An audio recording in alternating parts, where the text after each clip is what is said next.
headphones are now working still. Oh wait, they're working now. I kind of hear things.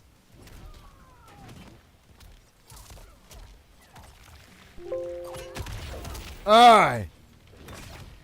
This is probably the best the sound's gonna be for me. Fuck. But whatever. Hold on, that might fix that. Alright, that kind of fixed it. My headphones are going out. I gotta order some this week. I think I'm gonna order some tonight. Cause it was, yesterday the headphones were going out during the stream, and then last night my wife was trying to play some games and they were going out on her. So, fuck. I hope it doesn't fuck me up during matches. Let's see. Doug switch matches. Now I don't have an opponent. The card isn't right. Oh, shit. So, wait. Nobody's fighting Pika for the first match? So then Doug is fighting Neptune? Well, let me change that on my schedule.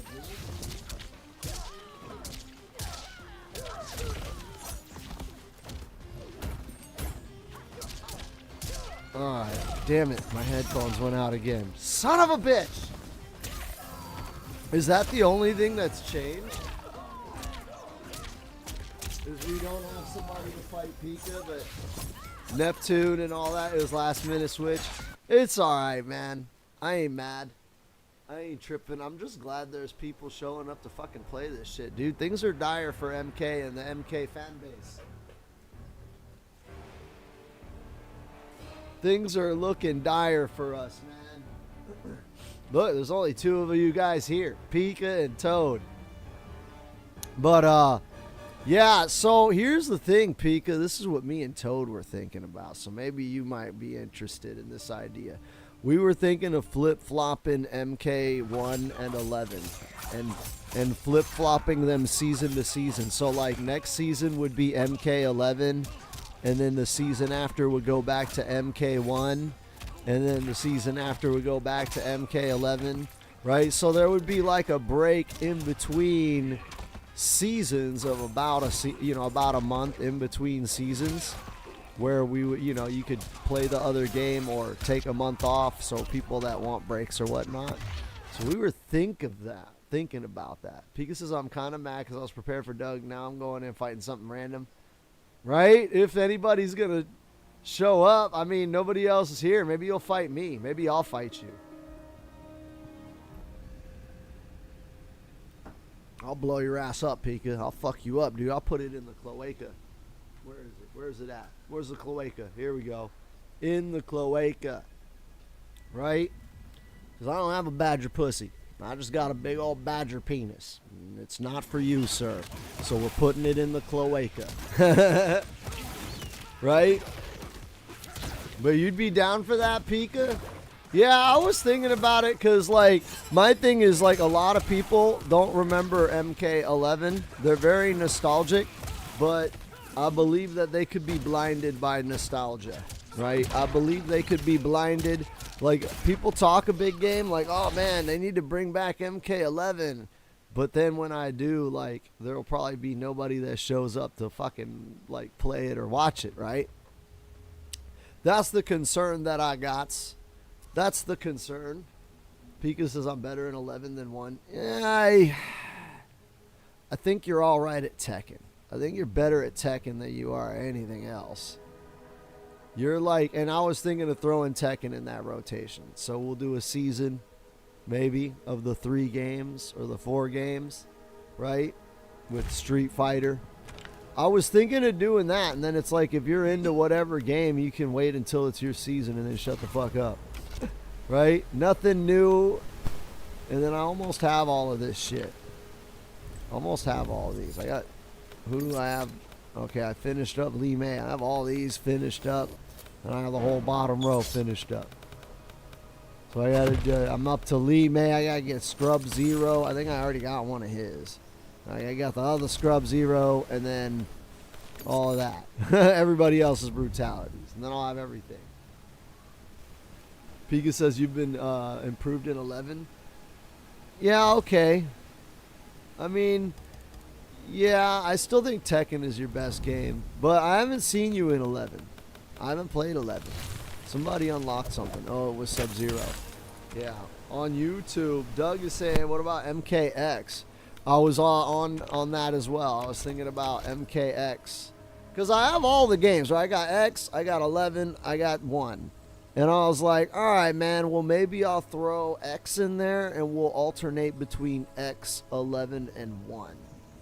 Right? Thing is, I don't know X that well. Okay? I played a lot of it, and then I dropped off at a certain point, and I didn't follow the meta after that. So I don't know shit about the Tremor meta or the Kotal. I know like the Kotal Con fucking block infinite bullshit, and like I know some of the fucking Robo Smoke bullshit, and I know that what's his name? Shinnok and Kenshi are the 2 best characters in the game because of their teleport. So I know that about the meta of X. But other than that, I don't know much. But I would be down to try X. Let's see. Tremor, you just have to block on Meaty. He has block strings. Yeah, but he has like dumb block strings and like fucking restands into fucking shield fucking shit in the corner. Like, he has like some inescapable corner bullshit. I'm not familiar with it. I just know of it. I know like the best characters in the game are Robo Smoke, Tremor, Shinnok, and Kenshi. That I do know. That's like the top 4. But other than that, I'm not too familiar with X. It would be fun trying to relearn it. And so that's what I was thinking. What do you guys think? We alternate the old games, right? 11X and MK1.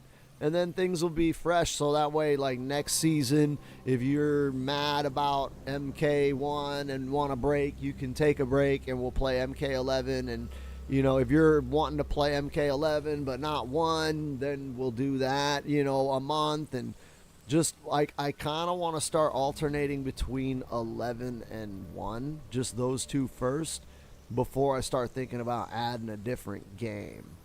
You know what I'm saying? So each game would have an off season. And so I was thinking about that, but what do you guys think so far? Pika's down. I know Toad was kind of down. And on YouTube, it looks like Douglas also is kind of down. And is there anybody that wants to take on Pika in our opening contest? Because if not, it'll be me. I'm going to fuck you up, Pika. Because, yeah, Doug could not make it. He had to swap up. That sucks. Pika says, or I can fight in all the seasons that I can play in, whether I'm good or not, because playing just helps improve. Right? That's what I think. Pika says, well, if I play in X, I'm a Cassie Jackie main. Okay. Toad says, I'm down. The MK11 Switch sounds cool. Miss the buttons. Oh, yeah, that game had buttons. Dawg, that game had buttons. Bro, how many characters could just fucking wreck an entire fucking roster with back 1? Right? I'm not even going to name like a character, right? But just think about it. It's like, all right, back 1. Yeah, Noob Cybot, he could just destroy you with his back 1. Cabal, he could just destroy you all day with his back 1. It's like, oh man, there's a lot of characters that it just, their whole kit is back 1. It's like, dog, if they got their back 1, you're holding that back 1. Pika says, yeah, 11 is fun. Can't wait to bring back Scarlet and Sindel. Right? Dog, like, man, I miss those characters. I miss, like, White Sindel. Chinese Sindel's cool, but I miss White Sindel. I miss Scarlet. I miss Scarlet a lot, because you know I was a big Scarlet player. I miss Devora. And I was talking yesterday that I miss Aaron Black, right? I miss Aaron Black. I miss Devora. I miss Scarlet. Those are the characters that I miss. Oh, and Cassie. I miss Cassie. I didn't like Cassie at first, but she grew on me in MK11. And then you know what? It wasn't so much that I liked Cassie. It was that Cassie players I liked. Like, everybody that played Cassie was, like, fucking cool, man. Like, I just had, like, no beef with Cassie players. You know? Fucking Jago, what's up, Jago? What's cracking? Looking forward to tonight. Yeah, man, we got an open slot for Pika Toad says I miss Frost, Cassie Prime. I still talk to Cassie Prime. You know, I still keep in touch with him. He just doesn't want to come back to MK because of all the toxicity he faced, which sucks. I feel bad. It was shitty. I told him that I missed him and wished he would come back, and maybe one day he will. But yeah, you know, I do miss Cassie Prime. Your Frost was brutal, Toad. Toad's Frost was garbo. I'll blow that fucking shit up, dog. I'll fuck your Frost up. Need I remind you of the terror that my Kung Lao is? Need I remind you how terrifying? Don't give me time to practice that game. I'll make my Kung Lao fucking just as scary. Just as scary. But that's the thing. That's why I like MK11 still. I feel like it's different enough. The two games are wildly different. They have different characters, different play styles, and I like that. I honestly, like, everybody keeps wanting like a MK Armageddon where all the characters are in the same game and all that. But I kind of honestly like that the rosters are different. You know, I like that there are characters in 11 that aren't in 1 and 1 that aren't in 11. You know what I mean? And that they play so different. You know what I mean? Like, there's a reason to go back to 11. It's got flawless block, bro. It's got fucking offensive, defensive meter that is on a timer instead of built by spamming. Like, it's got a lot of shit that's cool that I liked. And then there's stuff that I didn't like. And that shit's not in MK1. And MK1 is, like, you know, very different. I like both games for different reasons. And so that's why I like that they're different. Let's see. Pika says my Lao is psychotic. Yeah, dude, that shit was fun. Toad says garble my ass. Get on 11 right now. Oh, I don't have it installed. Sabes K.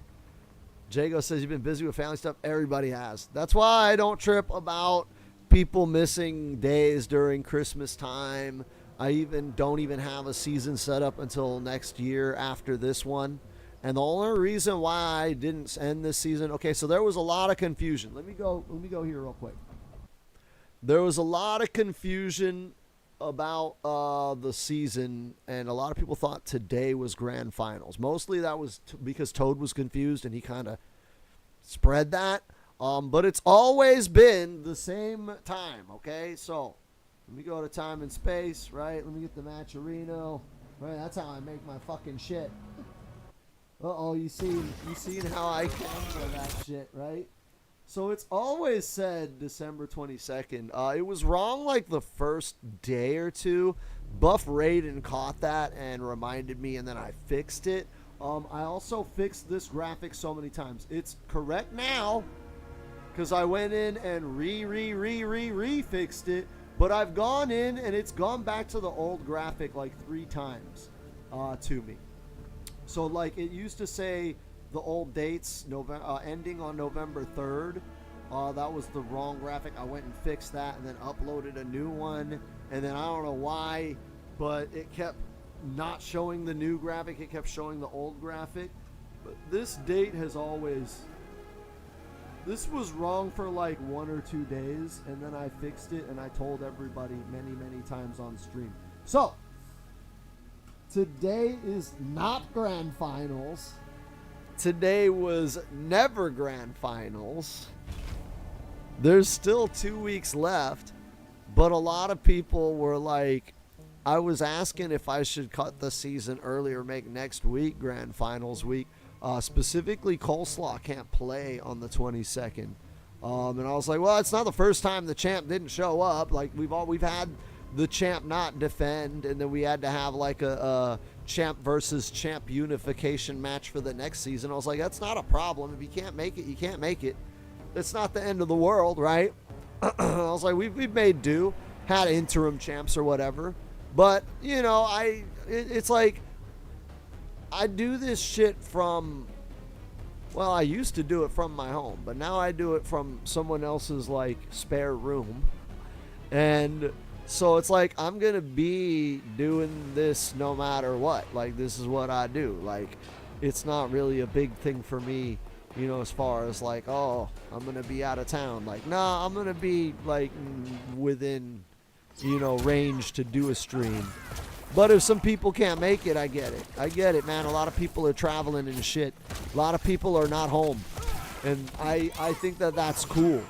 Remember, I always support having a life outside of video games. So I'm not hating. I'm just like, yeah, after the holidays, next year, right, we'll go back into, like, the next season, right? Pika says, so who am I fighting? I need to play. I really don't want it to be me. I really want it for someone else to show up, because I said I'll fight you if no one else shows up. If no one shows up by 5:30, I'm going to burn your ass out as quick as I possibly can to go to the next match. But I'm trying to give it an opportunity for someone else, because I don't win points, remember? My points don't count. So I would rather somebody who needs a makeup, somebody who hasn't played, I don't care. Give Pika his free ass, or free up Pika's ass. He needs this ass whipping. He's been practicing hard as fuck, and he needs to see the fruits of that. He needs to get beat, but get beat less this time, right? That's the baby steps, right? I got fucked up. Remember, Pika, you're not trying to win this match, okay? Don't focus on winning. You just want to land that combo. If you land that combo and you go 0-5, I promise you I won't play a Freedom Fight graphic. You'll still be a freedom fighter, but only in the hearts and minds of your enemies, right? To everyone else, you'll have won a moral victory. A moral victory, Pika. But I don't want to fight you because I don't have points. My points don't count, okay? I fight during Friday. That's when I fight everybody. But this is the opportunity for other people to get points. You know what I mean? It's a waste if it's me, right? It's a fucking waste if I'm the one that fucking fights Pika. So, again, we got about 15 minutes. Does anybody want to step up and fight Pika and free his ass up in a first to 5? Otherwise, I'm doing it. I'm drinking this fucking Rockstar blood here. That shit is actually really fucking good. A Rockstar Sangria. Berry Sangria. Have you guys ever had real sangria? Fuck, I love sangria. Oh my god. Oh.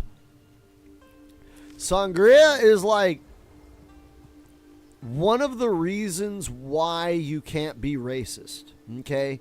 Like, if you're racist, then that means you have no Mexican homies, and then you don't get to have sangria. Like, you know what I'm saying? It's like, dog, you're really missing out. Sangria is really fucking good. You should not be racist and just drink some sangria. Pika says exactly. I'm not focusing on winning. I'm just focused on landing the combo as much as I can. Pika says I have sangria as fire. Well, you're a bisexual ninja, right?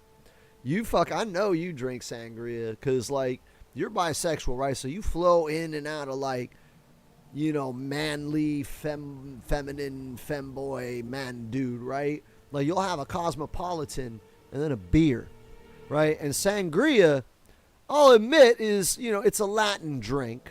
So it's got a little bit of that Latin feminine flair. It's sort of like a girly drink, but Latin men don't give a fuck because they're Latin lovers. You know what I'm saying? Like, mira, caron, I want to touch you where you don't belong. I'm going to grab you, and I'm going to lick upon your neck, and you will begin to sweat. And you will sweat so strong. You will smell like panocha. Right? Latin dudes, they don't give a fuck, man. So sangria, a lot of dudes think that it's like a girly drink, but like Latin lovers don't give a fuck. They'll just drink that shit. But it's just wine with fruit. That's all it is. Usually oranges, strawberries, and pineapple. Occasionally, if you go to a rich household, they'll have mango in that bitch, right? But usually it's strawberries, oranges, pineapples, and regular apples, right? And you just soak them in wine overnight, right? You just take a big jug of red wine, you throw the fruit in there, you just cut it up. You don't gotta like blend it. You just cut up the fruit, You throw it in the wine and you let that shit soak overnight, and then the wine gets that fruity flavor. But also, the best part is after you finish the wine, you can eat the fruit. And the fruit tastes like wine. And it's fucking good. And it gets you drunk. You're like, oh man, let me get some of them. Let me get one of them sangria pineapples, bro. Let me get, yeah, orale. Let me get oh, dude. If you haven't had sangria, it's because you're racist. That's what it is. What's up, Sage? Let's see. Toad is in here. I'm already playing otherwise. No worries. What's up, Sage? You're here. Good looking out. Pika says, I'm always drinking the street drinks, but I'll drink beer sometimes. I've had a berry sangria. Yeah, like, I don't really care for too much of the sweet drinks. I like spirits and I like sweet drinks, but I feel like nowadays they're too sweet. Like that White Claw and like Smirnoffs, like that shit just tastes like Kool-Aid to me. I'm like, is there alcohol in it? Yeah, the fuck there is, and that's why you're in a coma. Because you're like, oh, this shit tastes like fucking soda, and then you have 15 and you got to get your stomach pumped because it has the same alcohol as beer. And it's just like, I don't know. I don't like them when they're too sweet. That's why I like fucking homo martinis. Pika, you, I know you love them homo martinis, right? Them like apple teenies, right? The peach teeny. Dude, gay dudes drink the fuck out of those. You go to a gay bar in SoCal, that's all the fuck they drinking, bro. Them drinks are expensive. They taste delicious. You will get fucked up. Like, gay people master that shit. They got that shit scientific. They're like, nah, dog, you need to drink this. It tastes like guava and raspberry. And you're like, what the fuck, guava and raspberry? And then you drink it, you're like, damn, it tastes like just fruit. Oh, wow, hold on. I can't hold the earth, right? He says, to be honest, I'm more of a dry martini fan or a dirty martini. Yeah, but those aren't sweet drinks at all. Like, at all. Like, dry martinis are okay. Isn't that just fucking vodka? Like, you're just like, people that are like, I love dry martinis. And it's like, no, you just fucking like vodka and you're an alcoholic. What are you, Russian? Polish? Right? A dirty martini's good. That's how I usually get my martinis, is dirty. Because I like the olive flavor, man. So those of you that don't know, I went to bartending school, so I know how to make a lot of these drinks.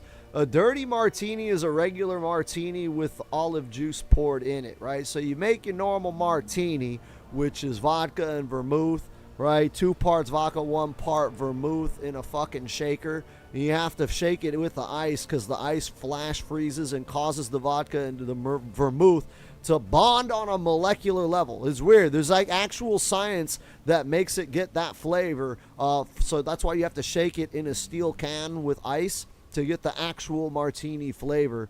And then you pour that out and you throw in an olive to garnish it. But the olive also adds to the flavor of the martini. And then a dirty martini is if you add a little bit of the olive juice in there. So when you throw the olive in the martini, if you just from the jar drop a little bit of olive juice in there to add a little bit more olive flavor to the martini, that's how I take mine. But again, I don't drink regular martinis often. I usually get them fruity gay ones, right? I get the my favorite being the apple teeny and the Cinnabear teeny. It tastes like cinnamon bears, right? A martini that tastes like cinnamon bear, that's the shit I usually get. Pika says, exactly. I drink the martinis because I love olive juice. Yeah, see? See, you prefer sweet vermouth in your martinis? Yeah, I like the sweet vermouth. I like them in my fucking like old fashions and shit like that, man. It's gin, right? Neptune Legion? Yeah, well, martinis are gin, vodka, and vermouth, but the one he's talking about, a dry martini, is just vodka and vermouth. And then like with the olive, right? And since vermouth doesn't really have a flavor, except he says he likes the sweet vermouth, which isn't that sweet, but it does have a flavor. The vermouth is just like straight up alcohol. So a dirty martini or a dry martini just tastes like vodka. A dirty martini just tastes like olives with vodka in it. So, like, yeah, it's been a while. I haven't fucked with, like, making drinks because I invented my own drink that is the best drink ever. Neptune Legion, you're in Las Vegas. You probably would make this yourself, right? When you're working at the bar that you work at. Listen, I know you're a bartender at Vegas. I got a feeling that you're lying to me, okay? I got this feeling that he secretly works at a bar in downtown Vegas, and he just doesn't want us to know because he knows that we'll bug him for free drinks. And honestly, I respect that. He doesn't want to get fired, right? But I have my own drink, right? It is 2 shots, right? You got to get, well, you get a fucking Moscow Mule glass, right? But I usually do it with red cups, the red plastic cups, right? 2 shots of, well, you fill it up with ice, and then 2 shots of Jim Beam honey whiskey, right? Well, Jim Beam's bourbon whiskey, right? So Jim Beam honey bourbon, the honey flavored bourbon, 2 shots of that. Then you fill it the rest of the way up with ginger beer. It's an actual like soda called, it's not beer, it's like root beer. It's a soda that tastes like ginger, right? So you fill it the rest of the way up with ginger beer. And the syrupy sweetness of the honey whiskey with the kind of spicy bite of the ginger soda makes it taste like an alcoholic drink version of Bazooka Joe bubblegum. I've told people on this stream a million times how to make it. A lot of people have tried it and they're like, holy shit, it does taste like Bazooka Joe Honey Badger. And I'm like, yeah, that's why I call it the Honey Badger, because it uses honey whiskey in it and I invented it. And everybody that's had it says it's like the best drink that they've ever had. And it's very simple, like I said. Just fucking take a red fucking party cup, fill it up with ice, 2 shots of honey whiskey from Jim Beam. That's like the best brand. That one has the most bold honey flavor without overpowering the whiskey. I think because it's bourbon. Bourbon has a more bold flavor. That's why they put a lot of shit mixed in with bourbon, because bourbon by itself is a very harsh taste, right? But the honey mellows it out, and you still keep the syrupiness, like the smoky flavor of the bourbon with the honey. And then the ginger beer, it's a very spicy drink. It's weird. It's like sweet and spicy because it tastes like ginger root. And so you mix that and it tastes, I'm telling you, Bazooka Joe bubblegum. If you've ever had that gum with the comic books, okay, imagine that as a drink. I'm telling you, that's the SoCal, that's the Honey Badger, right? The SoCal Honey Badger. I made it when I lived in SoCal. Is there anyone to take on Pika? Buff Raiden says, isn't that the drink from Groundhog Day? No, I just invented it. That's my drink that I invented. Pika says, more smooth for me. I want to try that. Might have to ask my bartender to make that for me tonight when I go out. Oh, dude, if you go out, yeah, you know what? I'm going to DM you that recipe right now, okay? I'm going to DM you that recipe, and then you can order that and then try it, and I want to know what you think. I want to know your opinion, okay? So, 2 shots. It's a double shot drink. 2 shots, Jim Beam, honey whiskey, or honey bourbon. Oh, I gotta put the glass. Red party glass. Substitute 1 shot if using a rocks glass. So, double shot in a red party glass, but single shot if they're using a rocks glass. So, right, single if rocks glass. Okay, 2 shots Jim Beam honey whiskey, fill with ice. 2 shots Jim Beam honey bourbon whiskey. Okay, and then we got fill with ginger beer.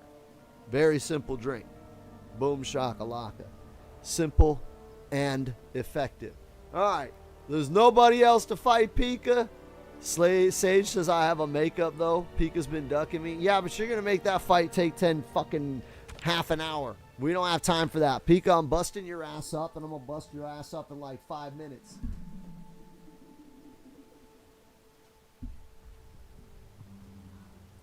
Or wait, should I give him to Sage? Should I give him to Sage to warm up? Because Sage has a match with Toad. In fact, Sage versus Toad is next. Should I give Sage a warm-up match before Toad? Neptune Legion says, can you play twice? Normally, no, but not enough people signed up. So, you know, again, it's the holidays, so we make do. You know, I get it. People got to go fucking do Christmas shit. I'm not mad. So, during the holidays, you know, I allow people sometimes to play twice if they have to, if they haven't done their makeup set yet. But I usually don't like that. Because people don't want to see a stream of the same guy over and over, right? They want to see different players, different characters, right? So I don't like to let someone play twice, and that's why I'm leaning against Sage fighting Pika. I kind of am going to make it me. Pika ducking, see he's being a bitch. You're a bitch for calling out Pika. Pika says, no, I don't want to fight Sage. Let's go, Badger. All right, me and Pika, I'm going to fuck him up real quick. I'm going to put it in his back pussy real quick. Watch me make this shit quick. Over on YouTube, let me catch up with YouTube. You people are saying, hey, I learned Rocks, Paper, Scissors Theory from Kombat games from you. Missed those vids. Also miss MK11 characters and the lean mechanics. Imagine if it received the amount of support of Japanese fighting games. 5 to 7 years. What could MK11 be with the rest of the ninjas added? Right? Dude, it's funny because back in the day when MKX was out, and they were talking about what we wanted in the next Injustice or the next game. And everybody said, nah, the dream is Combat Pack 3 for MKX. And little do we know that it's still the dream for MKX is Combat Pack 3. But no game from NetherRealm has ever had a Combat Pack 3. Right? Like, MKX had 2. Then Injustice 2 had 2. Injustice 1 had 2 Combat Packs. And then MK11 had 2 combat packs and 1 aftermath expansion that they didn't call Combat Pack 3. So you could kind of say 11 broke the mold with 3 DLCs. But like, yeah, and then this game is dead at 2. So it's like they've never done 3 DLCs. That's still the dream, right? Ooh, burping. Here we go. Let's see.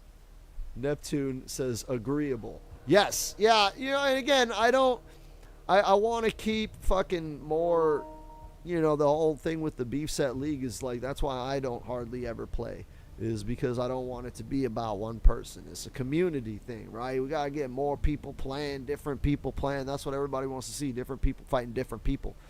Toad says 9 had 3 DLCs. No, it didn't. It just had the 1. It had 1 combat pack. They had 4 characters, but it was 1 season, and then they gave you a bunch of skins in between as compatibility packs. So it's like if you didn't buy Kenshi, you got like Sector and Cyrax as a classic costume as a free download. But like it was part of the season pass, and it was free because like it was just the compatibility pack. All right, Pika, you ready? Because I'm going to fuck you up, dog. Toad says Kenshi, Rain, Freddy, and Scarlet. Scarlet was the other character. All right, Pika. I'm about to fuck you up. All right. Nobody wanted their free points. Nobody wanted them, so this is your run back, but I'm going to make this shit quick. The Gateway. How are you less evil than me, Ashra? Because my soul now basks in the light. Round 1. Damn, he's skipping intros here. Oh shit. No, don't do it. Don't do it. I'm not letting you do that. I'm not letting you do it. I'm not interested in you doing your combo.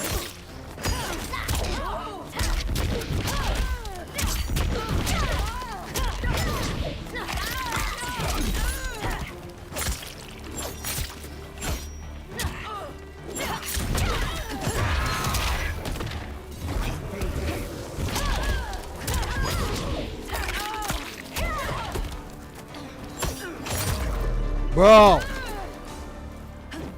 Kratos was just handed to PlayStation players. Yeah, he was just a free character on PlayStation. Get out of here.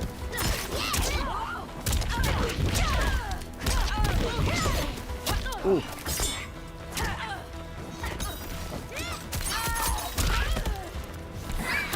Ooh, I can't block that. Ooh. Oh, you fucked it up. You fucked it up. I see you trying.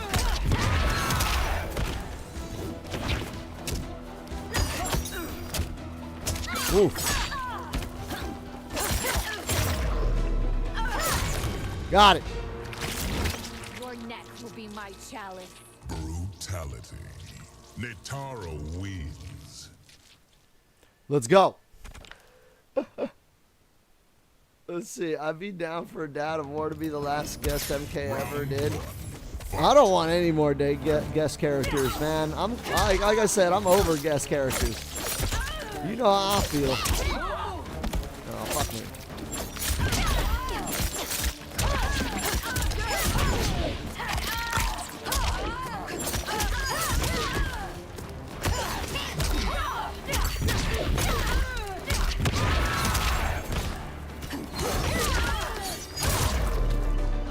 You like how I ducked that fucking...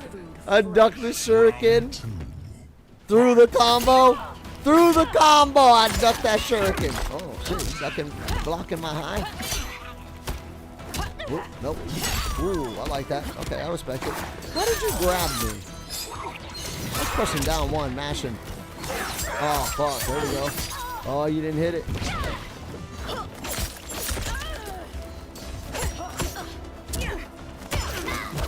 Ooh, ooh, I respect it. I respect it. Wait, back it up.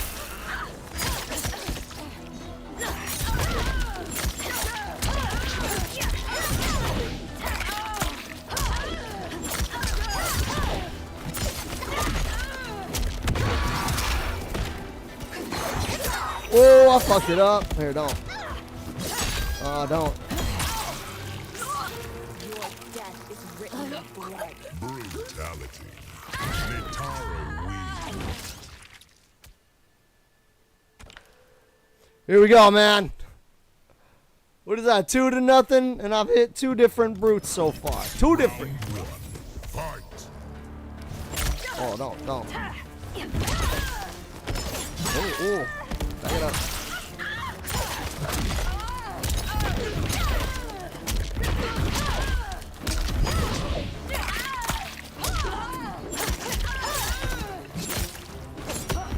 Ooh, ooh, you gonna punish? Ooh.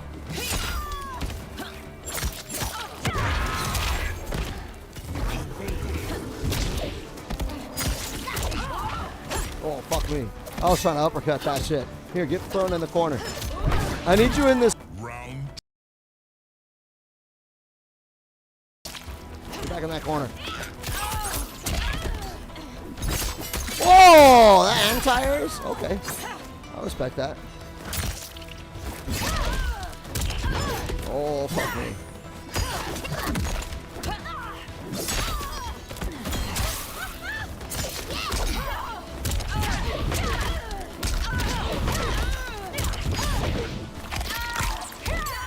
Blood is life.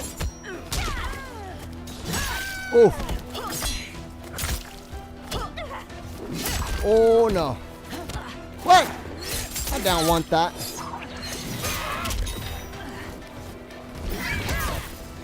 Oh, no.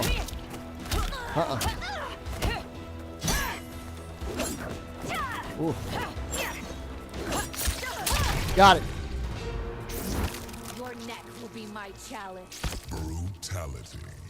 Netaro wins. Easy peasy. Lance is like, what's going on? Why am I playing Pika? Because no one else signed up. So I was like, all right, Pika, I'm going to free you up real quick. Fight. Oh. Nah. Oh, hold on there. Ooh, I like it. Okay, I respect that. Okay.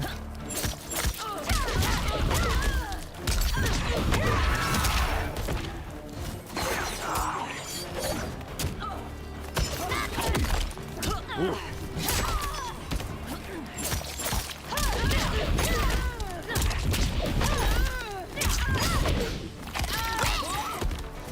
Oh, I try to go back. Oh,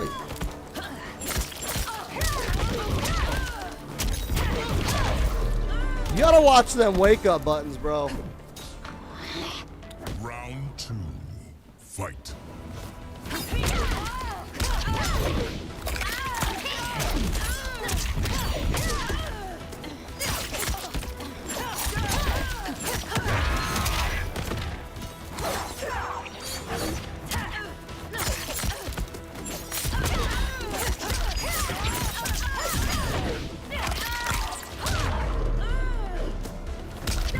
Oh, fuck me.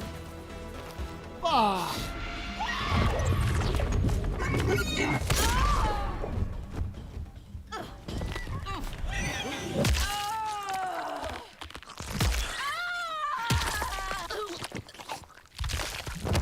Animality. Netaro wins. My mind's telling me no. I seen that health bar, Pika. Get fucked up. Get fucking wrecked. You still haven't landed that combo, sir. Is it difficult to do under pressure? That is the intention.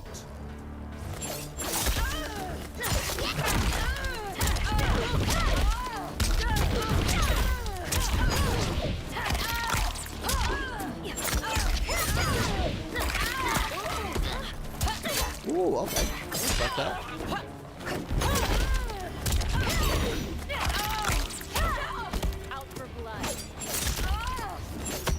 Ooh, punish. Nope. Don't come in. I was like, bro! Watch the wake up or the neutral lock buttons. Well, how did I miss that punish? Oh, fuck. I tried to duck it.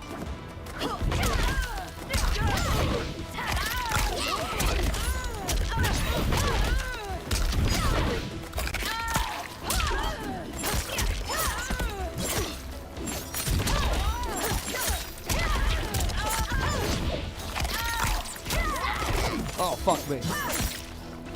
Oh. Oh. Oh. Oh. Alright, bro. I'm gonna do the brute, though. Okay? That one. Your death is written in blood. Brutality. Netaro wins.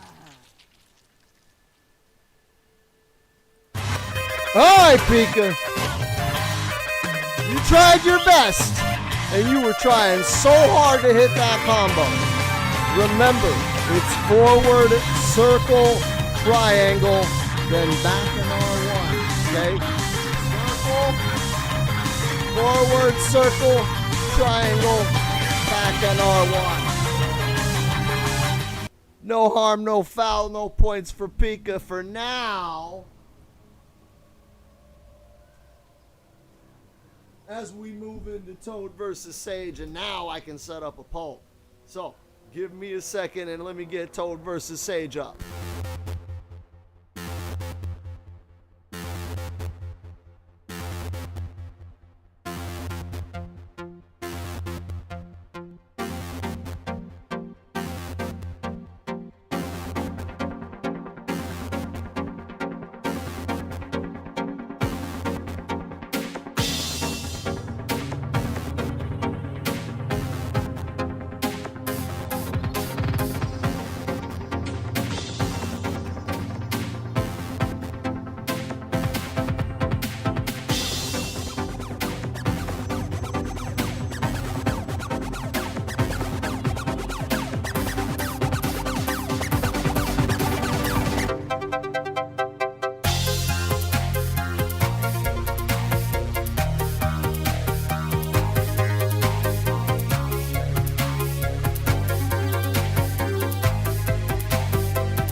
Ladies and gentlemen, boys and girls, children of all ages, the Trash Talk Temple finally seems to be getting its motor up and running and proudly brings to you the motherfucking Beef Set League.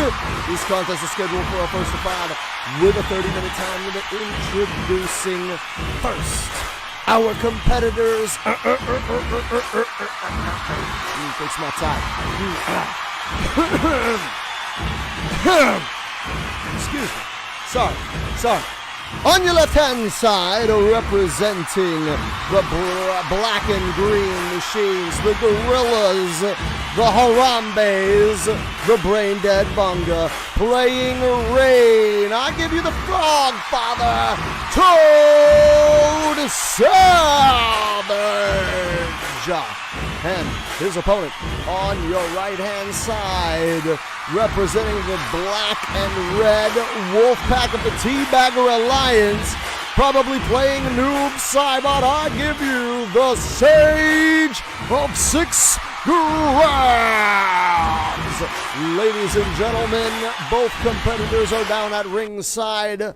Let's go down for the character select and the updated name cards. Put that up there, up on the screen. Ladies and gentlemen, Toad Savage and the Sage of 6 Grabs are actually on the opposite sides.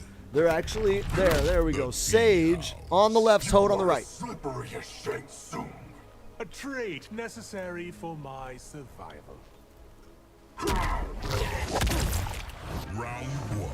Fight. All right, those of you just tuning in, you know that I announced Toad as playing Rain. That's his main. However, he has declared his main for this season Quan Chi, and so he has to start every match in the first to 5 with Quan Chi. He is able to switch to Rain afterwards, but we'll see. He's not showing a lot of respect to the Sage of 6 Grabs, saying, nah, you know what? I'm going to give you the Quan Father, bro. I'm going to give you the Quan, and you're going to have to hold this L with my ult.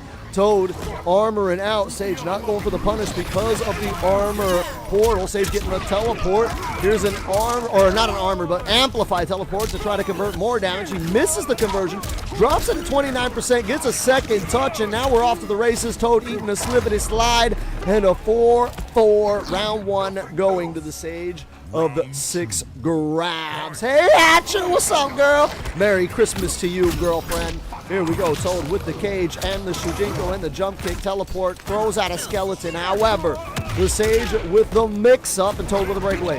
Toad calls the purple portal. Sage teleports instinctively and on reaction to call out the Frog Father. Toad then gets a portal out, and however, Frog with the armor portal able to get a touch on Sage. Here comes the Shujinko follow-up board 2 into the cage. Toad just getting caught by this teleport by the Sage of 6 Grabs. Sage is like, I'm not going to respect this cage. I'm just going to teleport out. Toad trying to teleport on his own, but Sage chasing him down with that forward 1-3, catches a Sonya afterwards. Here's a teleport. Sage is going to punish that one. Round 2 going to the Sage of 6 Grabs. The Frog looking salty.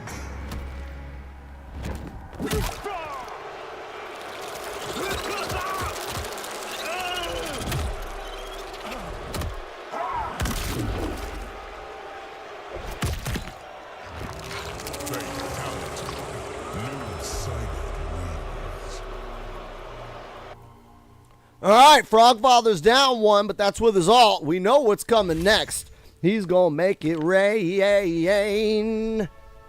Oh, man.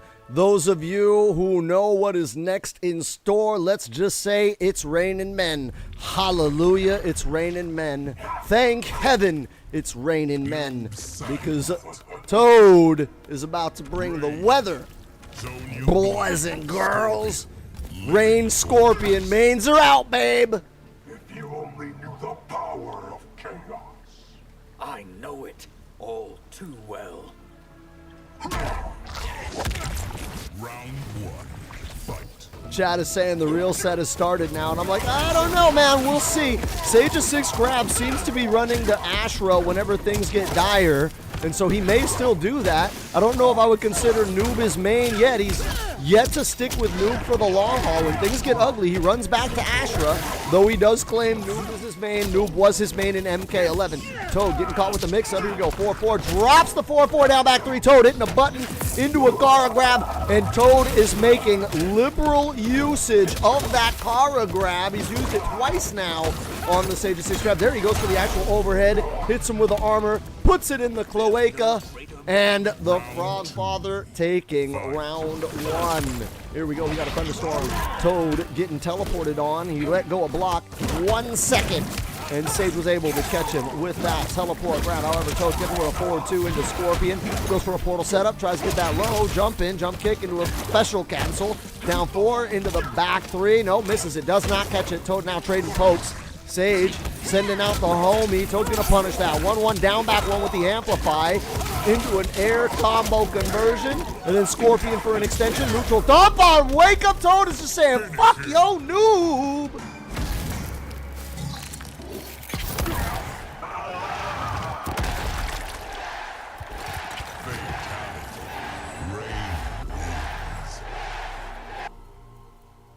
Toad Savage rolled in, mains out ablazing. He was like, I see you riding round town with the girl I love. And I'm like, fuck Noob. Ooh, ooh, ooh, ooh, ooh. It is now 1-1, ladies and gentlemen, and the mains are out.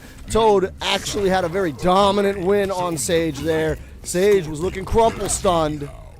Water is useless against chaos. Water is chaos. Round 1. All right, here we go. Toad Savage, 1. Sage of 6 grabs, 1. Toad Savage, water portal. Sage of 6 grabs, teleport. Here we go, hug a black dude. Sage wakes up, blows up the armor. No, misses his punish. Toad reacting to the mix-up. There goes that teleport. That gets blown up with a dive kick. Teleport extension from the Sage of 6 grabs.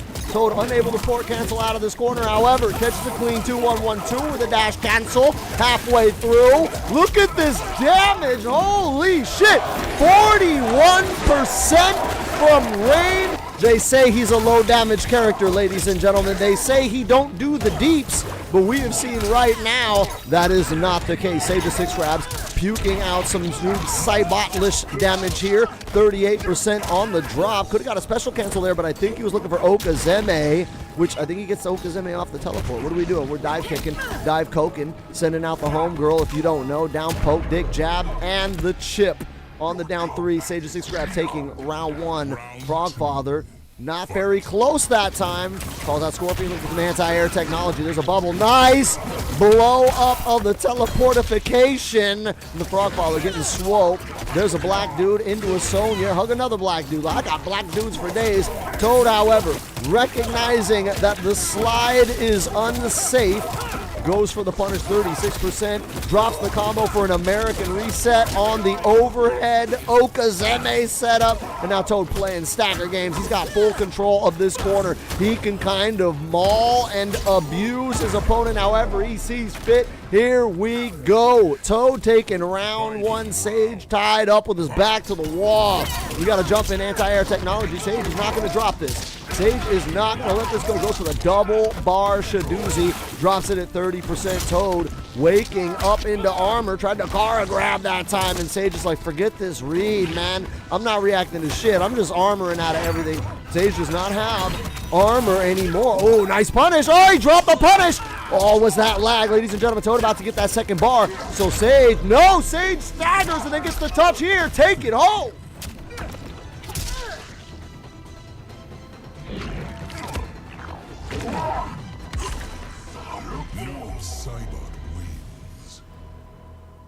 Sage didn't even do a finishing move. Okay, that's what he didn't even do. He didn't even do a finishing move. Okay, so we're not going to respect him. Skip that shit. Move it along. Sage of 6 grabs, does grab the lead. It's now 2-1, and the Frogfather looking a little bit problematic here, right? The Frogfather had the control of the corner, and then it all slipped between his fingers. Look, they're going right into it. Water always wins. It couldn't beat my brother. Round 1. Fight. Now, a lot of people on the Twitch chat were very excited for this matchup. People were looking forward to seeing Toad versus Sage 2. Toad, here we go, neutral jump. Kick, special cancel, jump kick again. Here we go with the 2-1-1 into Scorpion. No! Stagger just mixed. Toad now going for a down 4. Blocking that forward 1, and then there's a raw Sonya from the Sage of 6 grabs. Goes for that Sonya overhead, and now the Sage of 6 grabs at 29% goes for a dive kick. Jump back, goes for a hug, sets up a portal on wake up. Here, hug another black dude. Sonya, the anti-air, interesting. Anti-air preemptiveness there. Forward 1, no low follow-up, just Sonya into a portal setup, and now they're both blocking. Toad's in the corner, no punish on that. Toad could have got big damage on that armored punish. Instead, he lost the round. However, we're going into round 2 with 3-6 to butter, so Toad has a chance. Whistle Thunderstorm, wake up into 2-1-1. Yes, we did. Toad now calls out Scorpion, gets a free portal and a free rainstorm. Anti-air, nice anti-air from the Frogfather. Anti-air on the teleport, jump in from the Frog. Ladies and gentlemen, dominant corner, just wholesale robbery right here from the Frogfather. Got his opponent in the corner with the littlest of ease, and now he's fighting his way out. Dash cancel denied. Looking for some standing 3 action. Gets that back 3, 4, 2, 1, 3. Finishes the string, and now we're backing up. Blocks the teleport. That's not safe. Have a nice day. Sit in the corner. 1 Sage of 6 Grabulous Prime. Sage anti-airs him with a black dude. Close enough to get a follow-up, so he cancels into the amplified teleport. Shuts him down 1 bar, 28%. Loses the corner, though. Toad is out. Now available, 2 backdashes available to the Frogfather. Sage spending both the Sonya bars to convert off of the dive kick, and now the sides have swapped. Sage is in the corner. Sage is getting converted on. Toad is in charge of things. No Scorpion call, just an anti-air teleport, and Toad is in the wall himself now. Dive kick, trading with a water dildo. Sonya trading with Scorpion. Toad going for a Kara grab and put Sage back in the corner. Toad with a life deficit, though, so he's got to keep that in mind. Oh, nice!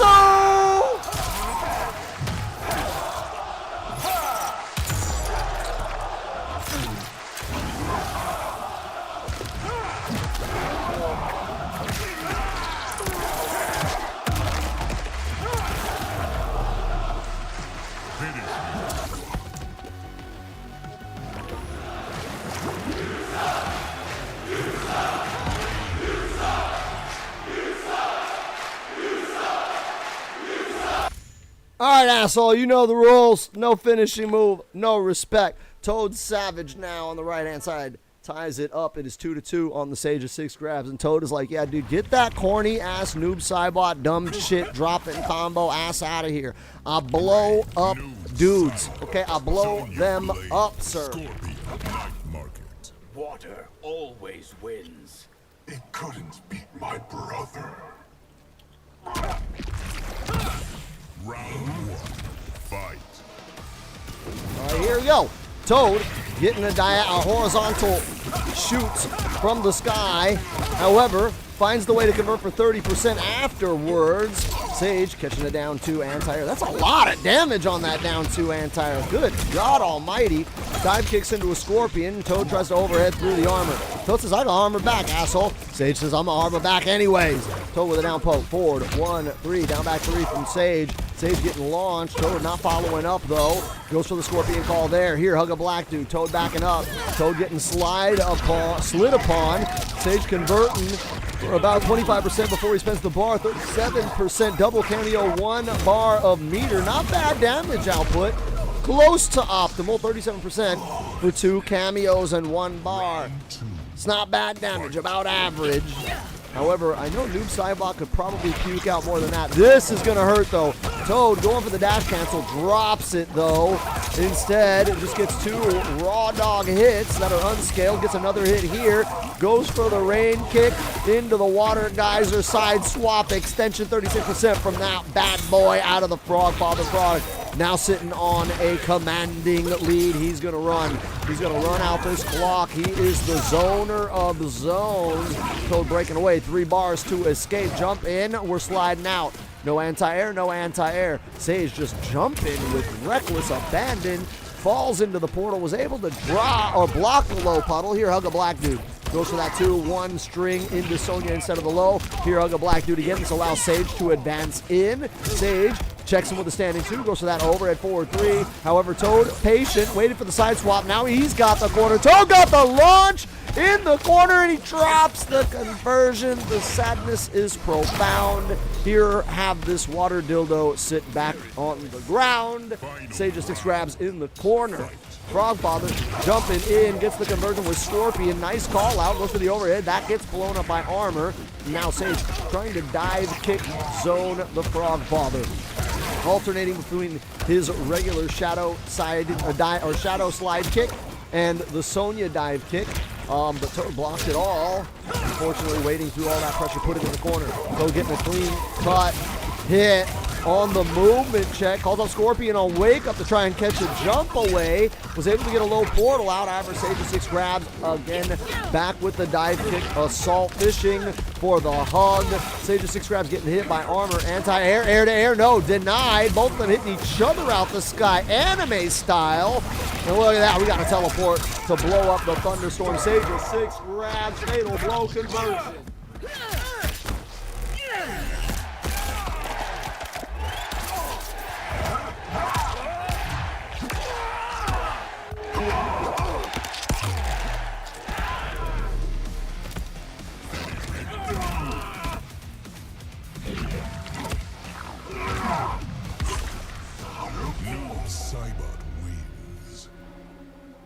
Okay, ladies and gentlemen, shots fired. Sage 6 grabs, grabbing the lead, reestablishing his dominance. No finishing move. Skip it. Skip it if you're going to grip it. It's now 3-2. Toad giving him 1 respect. Sage 6 grabs. He didn't care if you respect him. He only cares about the dubs. He's on a path for the belt. Him and Toad are in tie for first place. One of these guys could be your future champ. Go ahead, Bihan. Unleash your chaos. I will drown you in it. Round 1. Fight. All right, here we go. Sage 3, Toad 2. Sage, early life deficit on chip damage. Now he's got the life lead on chip damage. Gives Toad with the first full complete conversion, 29.2% meterless. And gets called out on the armor gap there. Sage, however, tried to teleport shenanigan his way out of that corner. Frog was able to catch him, and he's making Sage pay 37%. 1 bar, 1 cameo. Very substantial damage out of range. Who's normally a lower damage output character. However, when he gets those big hits where he can get a full, 1 bar conversion off of it, man, he really makes you pay for it because he can run that clock out with the best of them. Toad now blowing up the armor with the just blowing it up, right? And now, or maybe it wasn't armor, it was just an amplified special move. Who knows? Whatever it was, Toad interrupted, counter hit, got the round, and we're going into round 2 with Sage catching the first hit. Calls in the homie, goes for a portal. Here we go with Sonya standing 4. Toad breaking away at about 6.4%. Toad hits a down 4. Sage going for the sweep. Toad goes for the sweep. The trade projectiles. Toad, I think, doing a little bit more damage because his projectile wasn't a cameo, but Sage 6 grabs has more of a health bar lead. Toad with that back grab. Sage sending the homie from across the screen. Catches a slide. Here's a teleport. Extension teleport amplified again. 39%. 3 bars for 42%. Hug that black dude, ladies and gentlemen. Sage now going for dive kick shenanigans. And that down back 3. It is safe. You gotta duck it. Safe on block, sorry. Allowing Sage to jump in with another dive kick, and it is now 1-0 Sage on top of Toad. 3-2 in the set. Sage with the anti-air hug a black dude. Dive kicking in, and Toad taking a defensive position. He doesn't know how to, he's not really able to predict this really crazy, psychotic Sage offense. Sage's offense is just like all over the place. He gets a lead, he goes running. He gets a life deficit, he goes turtling. He does the exact opposite of what Toad thinks he's going to do, and that's keeping Toad on his toes. Toad not able to get a read on Sage, and Sage is reacting to all of the mix-up, all of the nonsense. Toad ducking under these projectiles, the green orbitals. He can set up the buff or the debuff, even if it doesn't hit. Even if you block it, it'll set up the debuff, giving Noob Saibot an ability to hit you. with an amplified explosion at any point. Gotta be ready for that, and that's why Toad is careful to neutral duck those on his approach. Sage getting a huge conversion, slaps Scorpion out of the way, and now he needs to corral the Frog in the corner. Frog just walking up, balls out against the wind, swaying and flapping like cattails in the wind, or in the summer, right? I fucked up the metaphor. Don't need a metaphor. Sage of 6 grab taking us to match 4.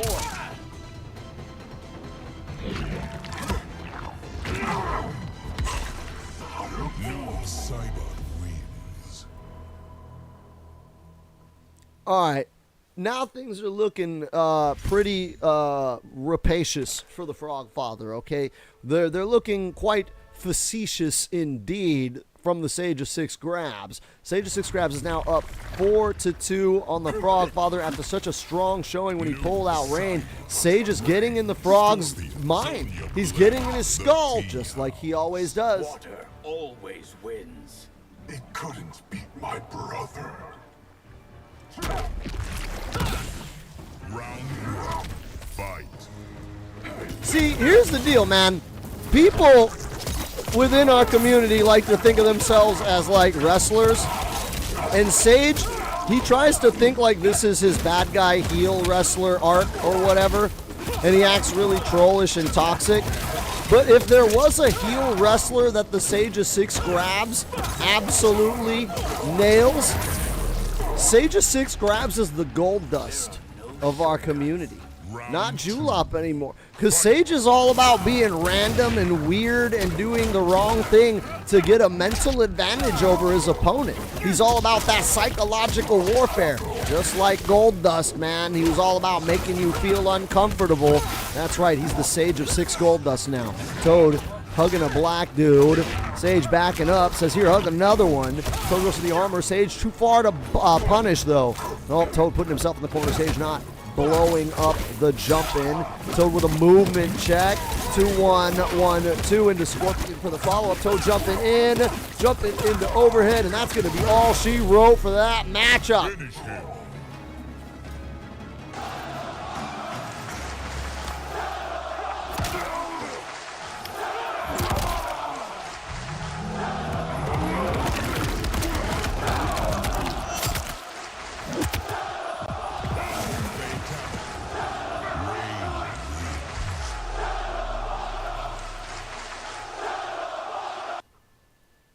Lance said I still think of him as Y2 Sage. He is Y2J, just a sniveling brat, right? He is. He's Y2 Sage, right? The Sage of 6 grabs. Y2 Sage, the man of the millennium, the Ocho, the wizard, the learning tree. You only knew the power of chaos. I know it all too well. Round 1. Fight. Dude, now I have to get a chant for Y2J, right? Y2 Sage, Y2 Sage, Y. Oh, no, he's getting fucked up now. No. Yeah, now he's just getting beat up by the Frog. Frog with a conversion for 30% and a wall established early on in round 1. Back grab to reestablish that wall. Toad saying, have a seat, Sage. Lead the overhead. Sage blocking all the mix-ups from the Frog. Frog going in with that 4-2. Goes in for that back 3. We got a break. No, we do not. Forward, or back grab, sorry. Back grab from Sage. Sage jumping back. Anti-air denied with the Sonya dive kick. Toad trying to protect himself with that anti-air Scorpion. Sage is just very patient, looking to open his spot, but he sent out a brother at the wrong time. Toad with a jump in, Sage with a breakaway. Nice anti-air Sonya. If there's one thing that 2 black dudes always love to have in their repertoire, it is an overly protective white woman. Nice up block from Sage of 6 grabs. No punish, but that shit was gangster. Here we go. He tried to punish him with a portal. Fatal blow, full screen. That didn't work. Sage of 6 grabs zoning. He can catch this up on Chip. It is close enough, and those brothers, man, them hugs. And that's Sonya just allowing the Chip to pile on. Sage getting close to that life lead. About one more block projectile, and Sage has it. Toad goes for his fatal blow. Sage blocking it on the action. Toad with a 4-2-3. 8 seconds on the clock. Toad with a knockdown. 6 seconds on the clock. Sage a 6 wrap down. Pull 4-2 into Sonya. Holy shit!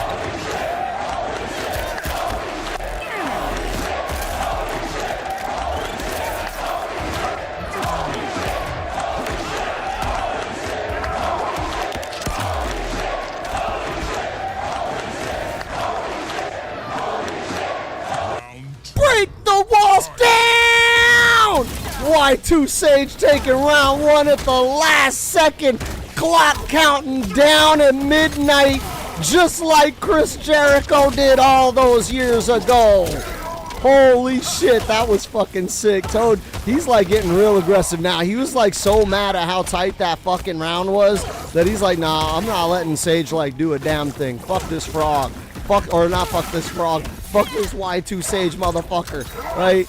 He's like, he's not no learning tree. He's not no Ocho. Quit throwing things at me. You ain't a wizard. Sage with a back grab.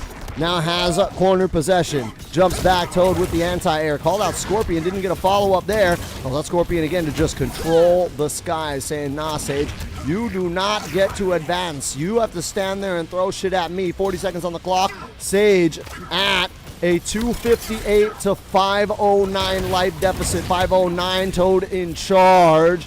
And that's just widening that gap with each block projectile. Sage now establishes the corner with a hard knockdown off of that overhead. Hold on, Toad jumping in. He's out of the corner. 2-1-1 dash cancel into a 4-2 string. He blocks it. He's back. He's out. He's jumping back. He's going to drag this one out. 14 seconds on the clock. Toad, no anti-air. Down poke. Forward one stagger. Sage backing up. Toad with the touch. Here we go.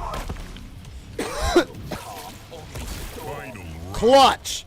These guys are trying to get in each other's mind dome, right? They're both trying to really get each other's psychological disadvantage cracking by dragging these rounds down to the last second, right? They're trying to fuck with each other's mind and really agitate their opponent into a mistake. This is trash talk fighting style 101. Harass, annoy, belittle and mock your opponent until they make a mistake and hang themselves. Neither of these guys have been hanging themselves out, though. Both of these guys are scoring most of their offense and damage through straight up mix-ups. They're going for shenanigans to open each other up. And that is usually a sign of an opponent who is of equal or greater skill to you. When you have to go for gimmicks, that means you recognize that you can't win without them. However, both of these guys have been going for gimmicks and zoning on each other. So that means that in their own minds, psychologically, they view each other as equals. Now, don't let Toad and Sage hear me saying that right now. I'll say that while they're playing. But these guys do not think they're equals. They hate each other.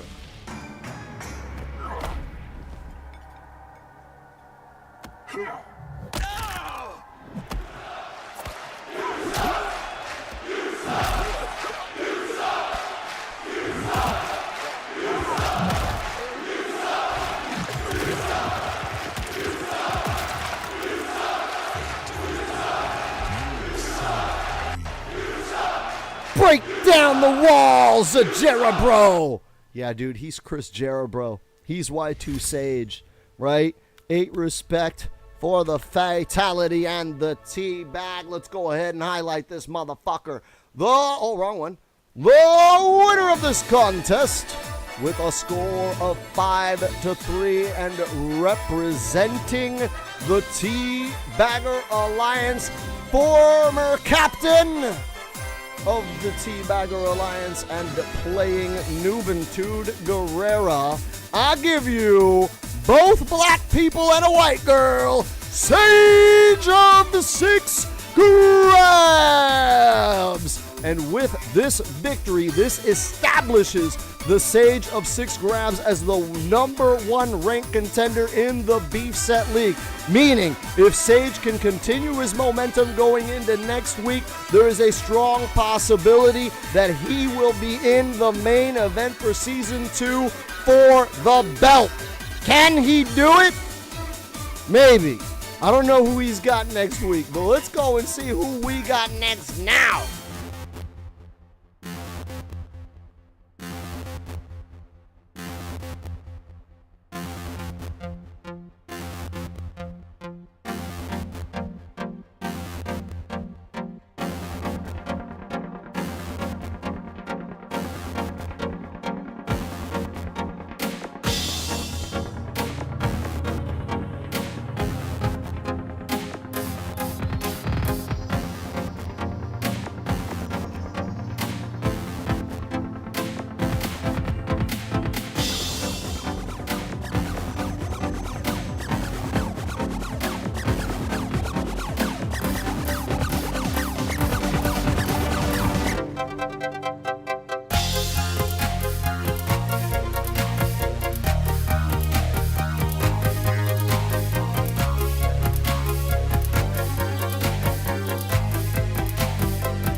Ladies and gentlemen, boys and girls, children of all ages, the Trash Talk Temple proudly brings to you the motherfucking Beef Set League. This contest is scheduled for a first to 5 with a 30-minute time limit. Introducing first our competitors. This is a salty run back on your left-hand side. Representing the top tier tempo. Playing Scorpion in the black and yellow, I give you Neptune Legion.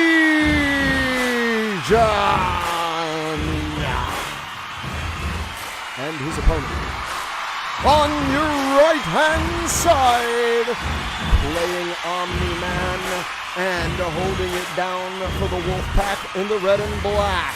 I give you Doug Trax. Ladies and gentlemen, let's go down to ringside for the invites, right? The invites have been sent out. The invites are out, ladies and gentlemen. It is Neptune Legion versus Doug Trax. We will load in the character select screen here shortly. Neptune Legion and Doug Trax are two players who have fought each other in the past. This is a run back, and it is always an exciting match from these two. I am actually pretty hyped to see this one. This is a substitution. We did not expect Doug versus Neptune here today, but I am pleasantly surprised. These two are going to put it down because you're going to see a lot of nasty, toxic, disgusting set play out of both of them. Doug Trax mainly running Omni-Man Jax, but he does have a strong shout among other cameos with Omni-Man. Neptune Legion, however, is a Scorpion specialist. He's going to run Scorpion the rest of the set, the entire set. However, he does have setups with Sector, Striker, and Farah. Those are the three cameos he uses most often, and it looks like they are all loaded up. Let's rock. Absolute power has corrupted you. Power doesn't corrupt, it enables.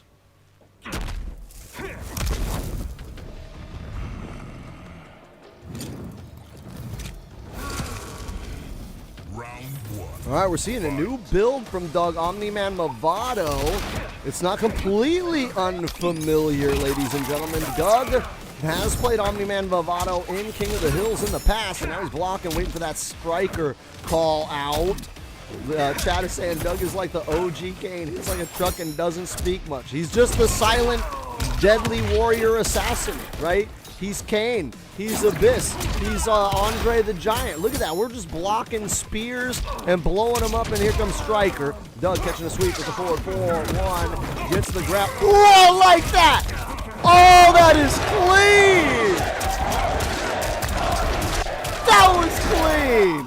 40% from Doug. Here's a forward grab. Doug has the life lead. Doug just blocking, waiting, his Omni-Man on point, ladies and gentlemen. Back grab from Neptune Legion. We're going to try to advance in. Doug gets hit with a jump kick off of the teleport. And we're going to go with a 3-3 tampon lanyard off of the conversion off of that. Goes for another spear. There's the clap. How can she clap? Doug Trax taking round 1, ladies and gentlemen. Round 1 from Doug Trax. Doug advances in, no anti-air, down poke, return, neutral, jump to blow up the grab. We didn't get a full follow out. We're waking up armor from Neptune Legion. Neptune Legion, nice anti-air check. Clipped him, goes for a restand. However, Doug with the Lizzo parry into Movado. Big conversion, like I said. This is a team that he has worked in the past. It's not a team that he uses often, but it is a team that he has some solid, nasty technology with. Standing 2, we're blocking the bombs. Here we go, standing 1. Goes for the grab. Oh, unfortunately, called Movado a little too early. Didn't get a conversion there, and that's all his cameo meter. So now he's got to wait until Movado's back. Neutral jump with the kick. Goes for the air dash. Goes and finishes the combo out for 23% meterless. There's a tampon lanyard into Striker for safety. No uppercut conversion. Nice neutral jump! Hold on! Too slow, too weak, too easy. Brutality.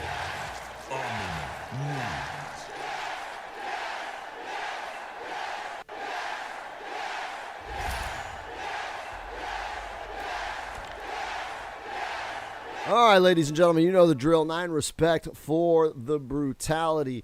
Doug coming in and slaying ass. He had beaten Neptune Legion, I believe, in their previous encounter, so you know these two have studied each other up. Neptune Legion holding his own, but man, Doug just unpredictable with his cameo picks, and having the ability to combo off of armor is dirty. Reasonable. Stand down or die. Get out of here!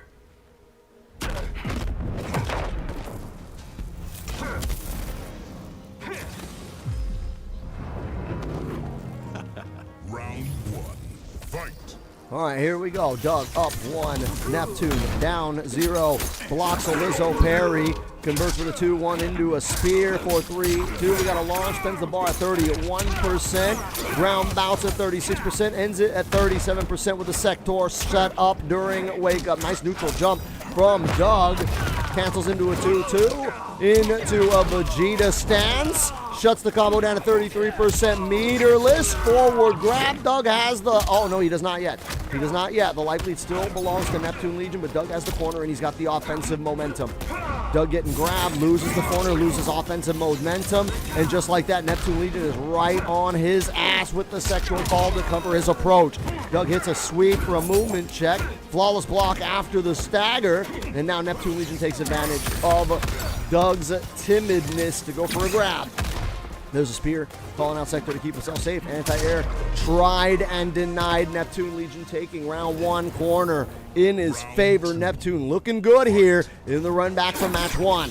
There's a spear out, calls out sector. Bomb, 4-3 stagger. Looking for grabs. We stay looking for grabs, but we also stay looking for the attempted blow up on the grabs. Doug getting the conversion off of his normal grab. Here we go, jump in, jump 4, 2-2. Vegeta stands down back 1. Vegeta stands 1. There's a 2-1-2 dash 1-2 grab, 35% easy peasy. Just go for 2-2-2 on wake up.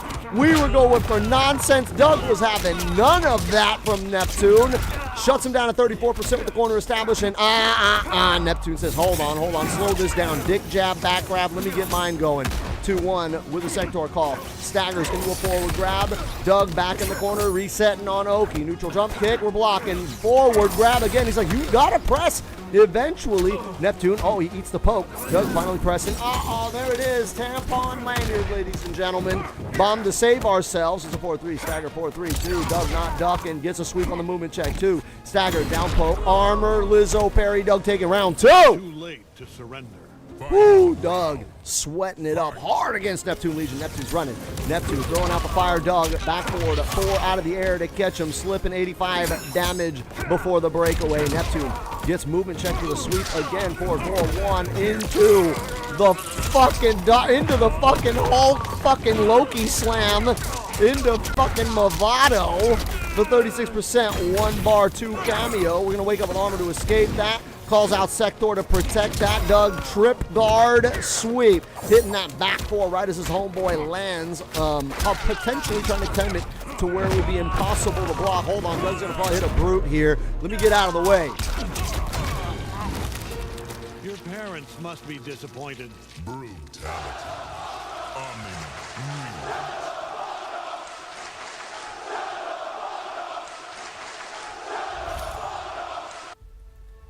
Doug tracks brutality, 9 respect. Doug's son oftentimes comes in and comments at the timestamps where his dad plays. So big shout out to Doug Tracks' little boy. He doesn't compete and he doesn't play, but he watches all of his dad's matches and comments on the parts where his dad wins and beats people's ass to cheer on his pops. So in the future, young Doug, hey man, your dad's putting it down, dude. Absolute power has corrupted you. Power doesn't corrupt, it enables.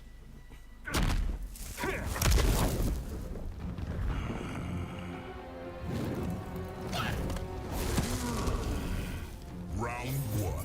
Fight. All right, here we go. Doug, 2. Neptune, 0. Back 3, little homie. Neptune switching to Scorpion. Farah. Sector wasn't getting it done. He conceded 2 rounds before calling out Farah. Doug getting clipped on some mix-up shenanigans. Loses 30 or 50% of his health bar. Hold on.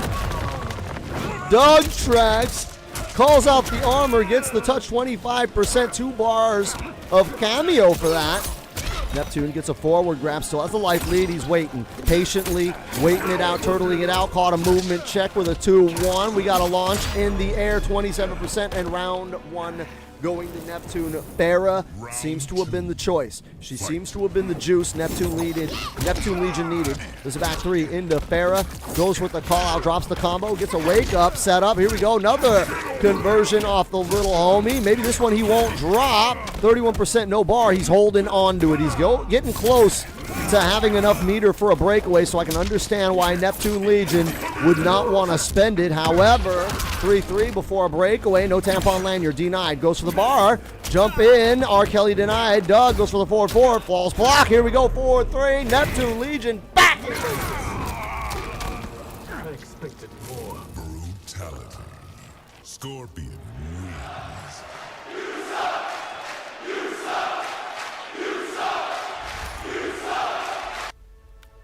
Neptune Legion, 9 respect for the brutality.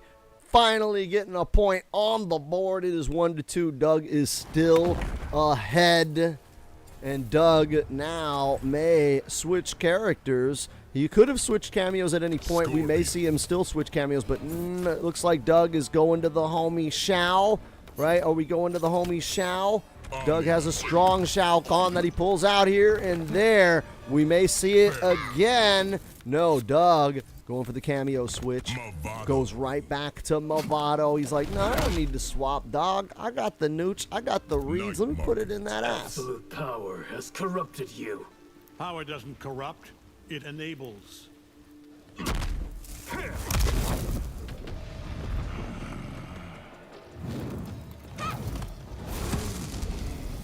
Round 1. Fight. All right, here we go. Neptune, 1. Finally gets a point on the board. Doug still in charge, 2 in the first of 5. Neptune draws first full hit with a grab. Catches a full screen spear. Look at this laggy shit.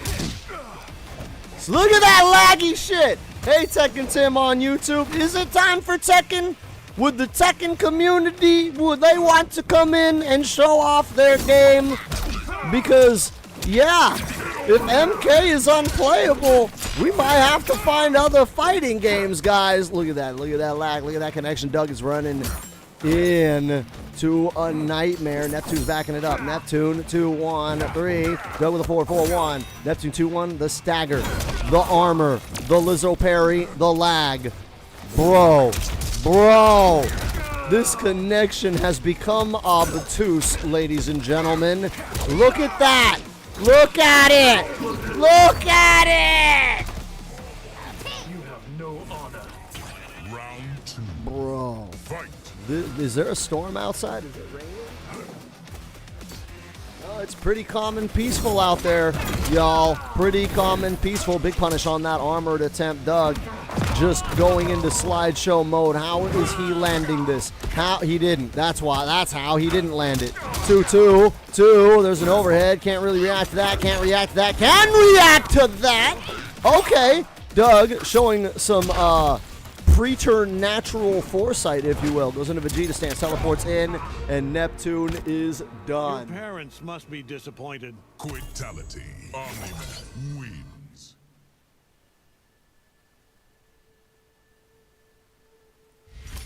All right. Well, 10 respect for the quitality. Neptune said we're lagging bad and has thrown in the towel, ladies and gentlemen. We can restart the lobby and try again. Otherwise, it would end with Doug up 3-1 on Neptune. So I'm going to restart the lobby. We'll see if the lag gets better.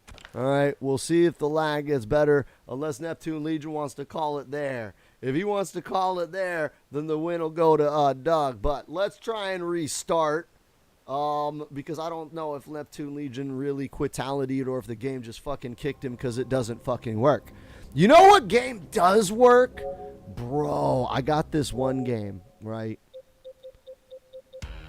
It's actually called Darkstalkers 3, The Vampire Savior. Yeah, it's actually really dope, man. We could play it. We could play Darkstalkers, The Vampire Savior, right? And we could do it.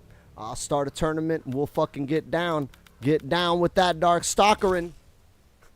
Also Tekken.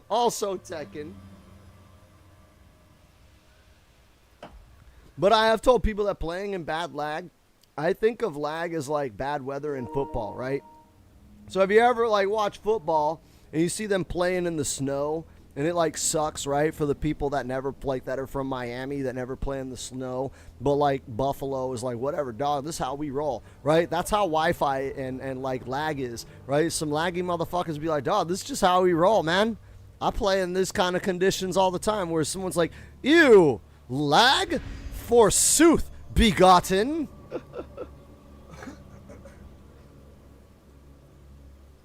RM Jago says, I got the PS2 background also. Hey, can we be real, though?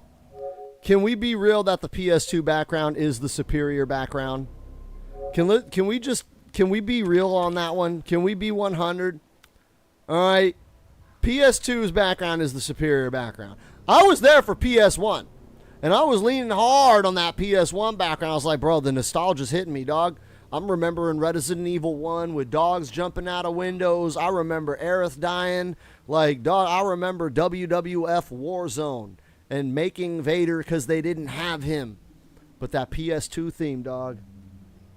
That PS2 theme. I was talking with the wife. We both agree that the PS2 is the greatest console of all time. There's no debate. There's no doubting it. Okay? The PS2, Neptune saying he can't get the invite. I'm going to send him another one. PS2's like, because when you look at just the games, right? Let's just look at the games. Every greatest of all time franchise had their best game on PS2, right? Devil May Cry, best action franchise, the best one, Devil May Cry 3 on PS2. Metal Gear Solid, the best one, Snake Eater Part 3, that's on PS2. Wrestling games, all right, the best one, SmackDown, Shut Your Mouth, that's on PS2. Fighting games. My favorite fighting game of all time is Soul Calibur 2. That's on PS2. You know what the best Mortal Kombat? That everyone agrees. Everyone agrees. Okay, everybody's got their favorite, but nobody disputes Deception is the best Mortal Kombat of the 3D era. Also on PS2, pimpin'. Also on PS2's the best console. It just is. It just is. We got Neptune. We got Doug. Let's fucking party. You seem reasonable. Stand down or die. Get out of here!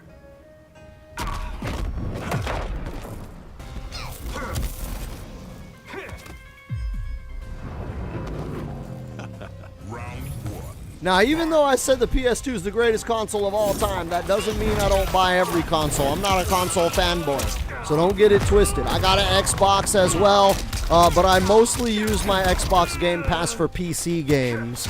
That's right, I also game on PC. I got a fucking 3DS over there that I'm looking at, Nintendo Switch. Real gamers have all the consoles. All the consoles. Ladies and gentlemen, who is a real gamer right now is Doug with a substantial life lead. Neutral jump kick conversion. 2-2 into down back 1 for the Vegeta stance 1. And then ends it with a 350 damage conversion and the corner. Doug is up 1 now. Neptune getting jumped on. Neptune eats a jump 4 into a 2-2. Down back 1-1. Here we go. 2-1-2. Dash 1-2. Grab out of the sky. 35% on that conversion for Doug.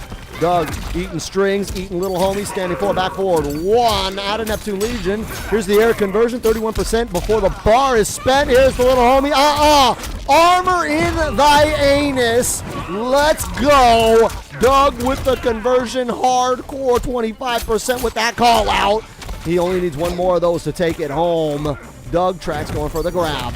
Here is the conversion off of the grab with the double bar Movado trap. We got to break away from Neptune. Neptune looking for that anti-air. Doug baiting it. Doug 2-2-2-2-2. Neptune down poke. Neptune eats a sweep. 4-4-1 from Doug. Stagger from Neptune. Neptune delay stagger grab. Oh, the conversion, son. The conversion. Doug get called out of the anti-air. And a tampon lanyard to take it home. Oh, I was starting to cough hard mid-fucking sentence. Anti-air from Neptune. Jump kick, teleport, standing 1 into the spear. Then he goes for the forward 3 into the little homie. Neptune, now he's in the mind of Doug. He is inside Doug's mind piece. He's inside his brain. Doug, 3 bars, still hasn't broken away. And Neptune Legion!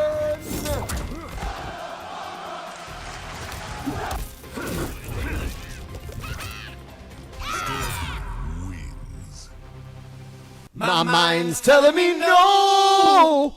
Oh, I didn't think I would ever see that. Neptune Legion 10, respect for the R. Kelly. This game is too broke to fucking announce that. But we saw the white health bar at the end of the round. That shit was fucking gangbangers right there. Neptune Legion should not be counted out, even though Doug's ahead. Neptune Legion going in with a commanding, flawless victory to close out his second win. Doug on the back rope. Jax.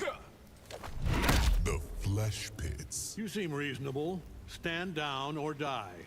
Get out of here!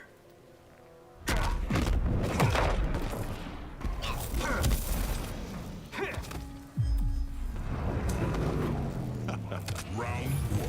Fight. All right, here we go. Neptune, 2, Doug, 3. Doug getting a jump in conversion, calls out Jax. We knew Jax was an eventual pick for Doug. We knew that Doug was only going to go so long before he called out Jax if things ever got dire. Here's the armor to escape the setup. Doug having set play with Jax, and that's kind of what he does, right? He sets up the Okazeme and then the unblockable conversion with the Jax ground pound. Meanwhile, look, there it is, anti-air. Oh, the teleport! Woo! I like that technology. I like that technology. Wonderful reactions and good matchup experience from Neptune. Neptune with the touch, catching Doug trying to backdash. Doug jumping back with a jump 4. Neptune down 3, 4, 3, 4 into the back 4-2. Neptune Legion taking round 1. Neptune up 1-0 on Doug. Are we going to see a comeback from behind?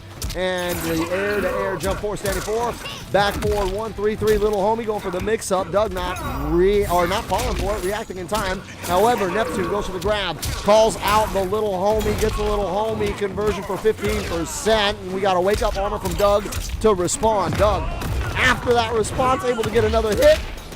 Got a breakaway at 18%. Doug unfortunately lost his corner positioning in that exchange as well due to the side swap nature of Omni-Man's optimal combo routes.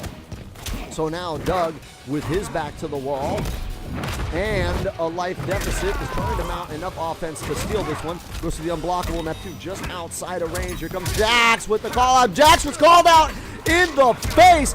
Jax stopped dead in his tracks, and Neptune Legion. Now you can rest. Brutality. Scorpion wins. Neptune Legion able to tie it up now 3-3. 9 respect for the brutality. Neptune called out the Jax. Right, we saw Doug set up the Jax unblockable, tried to go for the anti-air uppercut to catch Neptune out of the air. Neptune said, nah, I'm advancing in, I'm punching Jax in the dick, and I'm launching your ass in the sky. I'm not scared of your set play. I got set play of my own. Neptune Legion and Doug tied up. I told you this match was going to be fucking hype. These two were going to go the fucking distance. This is the beef set league. We do this shit better than everybody else. Power has corrupted you. Power doesn't corrupt, it enables.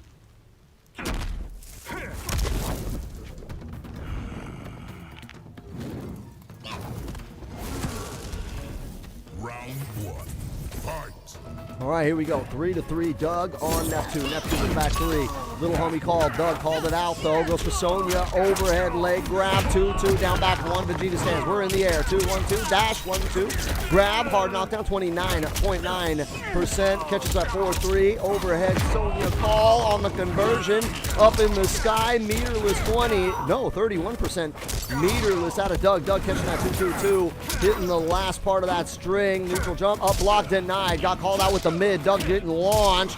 Bar about to give him a breakaway. However, Neptune Legion goes for the tampon lanyard for the hard knockdown. And now Neptune Legion forward grab. It's his game. It's his corner, and he's got the mids and the grab mix up to contain Doug. Hold on, Doug. Lizzo Perry escapes. Says it with his chest. Neptune Legion denial, lady. Ooh.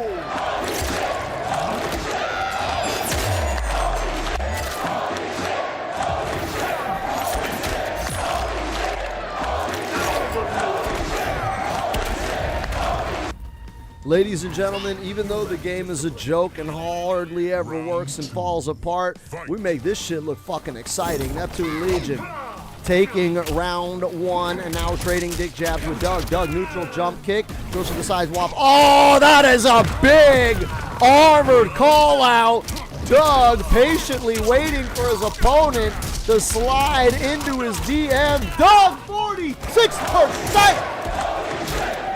Double bar, Sonya call, big damage. You don't see that kind of damage out of Omni-Man usually. We saw some massive hype out of Doug there. Doug now calling up Sonya to play the range game. He's backing up, he's blocking. He does have a significant life lead, gets the sweep on a movement check, and Neptune Legion mid-screen, however, quasi favoring Neptune Legion in positioning. Neptune Legion's going to establish the corner with this touch right here. There it is, corner established, little homie's out. Neptune, dick jab, looking for grabs. We stay looking for grabs. Neptune Legion called out, calls out the little homie. Lizzo Perry, armor in response. Jump in, up block, denied. Doug catching him with a sweep on the movement check. There's a forward, 4-1. Sonya, don't you be blocking passively low. I'm going to make you smell the feet of my hoe. Doug tracks, 29% on that conversion. Goes for the same bullshit. Into the sky, sir.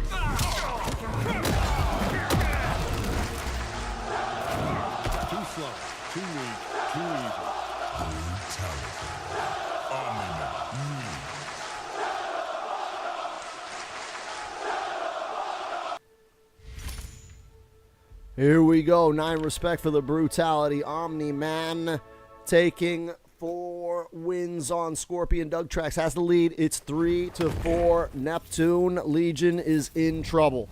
These are dire straits. Things are not looking good. It is game point, set point, match point, death point. I'm telling you, my man, Neptune. In the name of Las Vegas, the call has come out. Do it, Neptune! I'm here.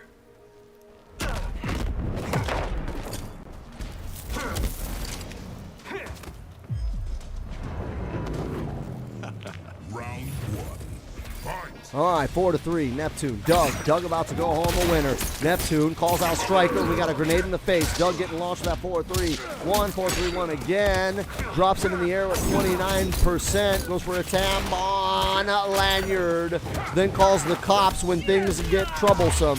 Doug forcing a breakaway at 36%. Neptune, nice anti-air 2-1. Not converted into a standing 2 spear. However, he dropped the air conversion. Doug gets an RKO out of nowhere. And now it's anybody's ball game. We are about mid-screen. Next touch is going to take the lead.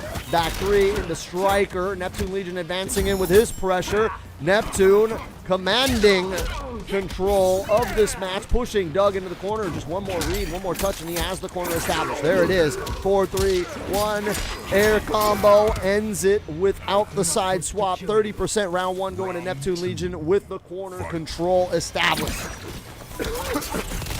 Neptune throws out a spear. Doug waits patiently. We're seeing a duck walk out of Doug. Doesn't want to get caught with a spear in the neck. Nice shimmy into that forward 1-2.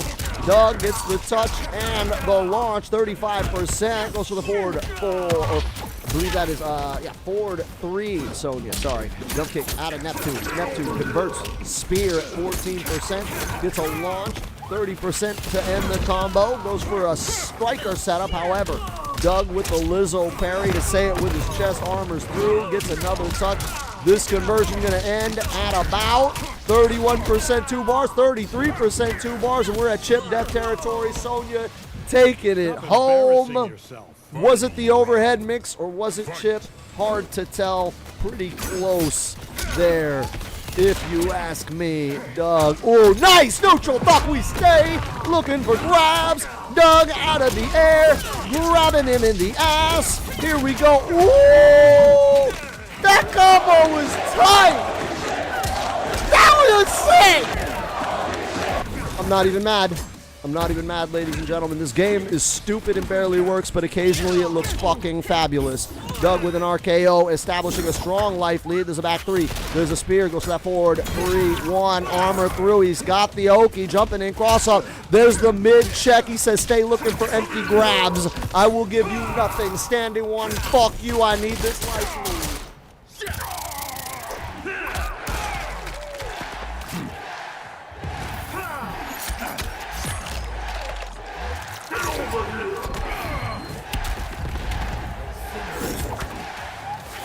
All right, Neptune now has the life lead. Doug's in trouble. Jump kick. This might go the distance, ladies and gentlemen. It's looking like it. It's looking like it might. No, it did not.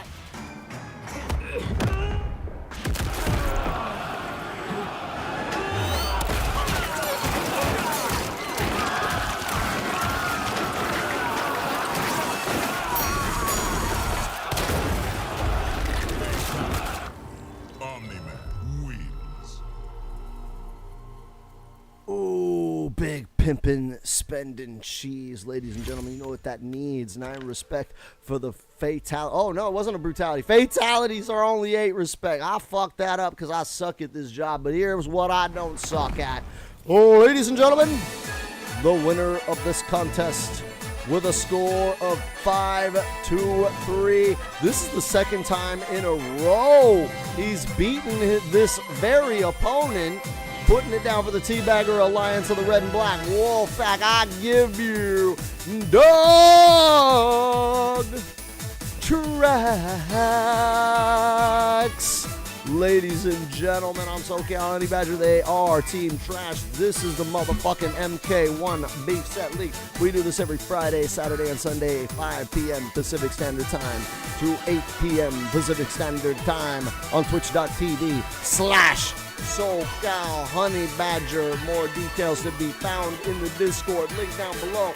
There's also a prize pot for this shit. Let's get a prize pot update.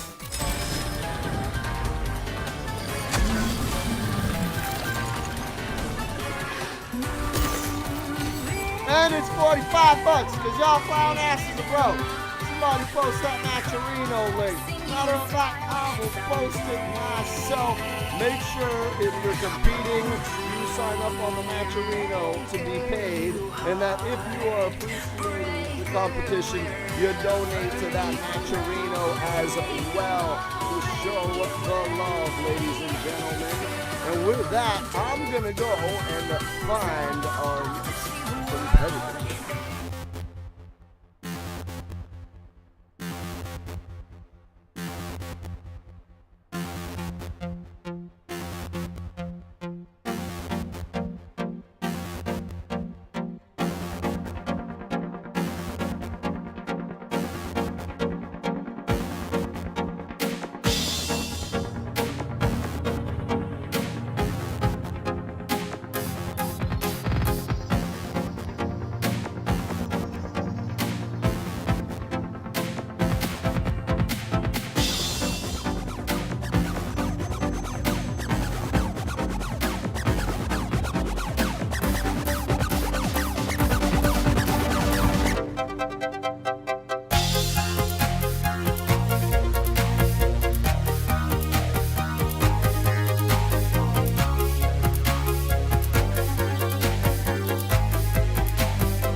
Go.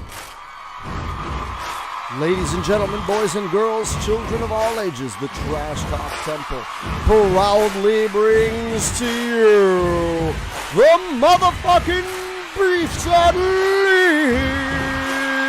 This match is scheduled for a first to 5 with a 30-minute time limit. Introducing first, ladies and gentlemen, our competitors. On your left-hand side, representing the black and green Gorilla Machines, I give you the Kombat King, Kingdom!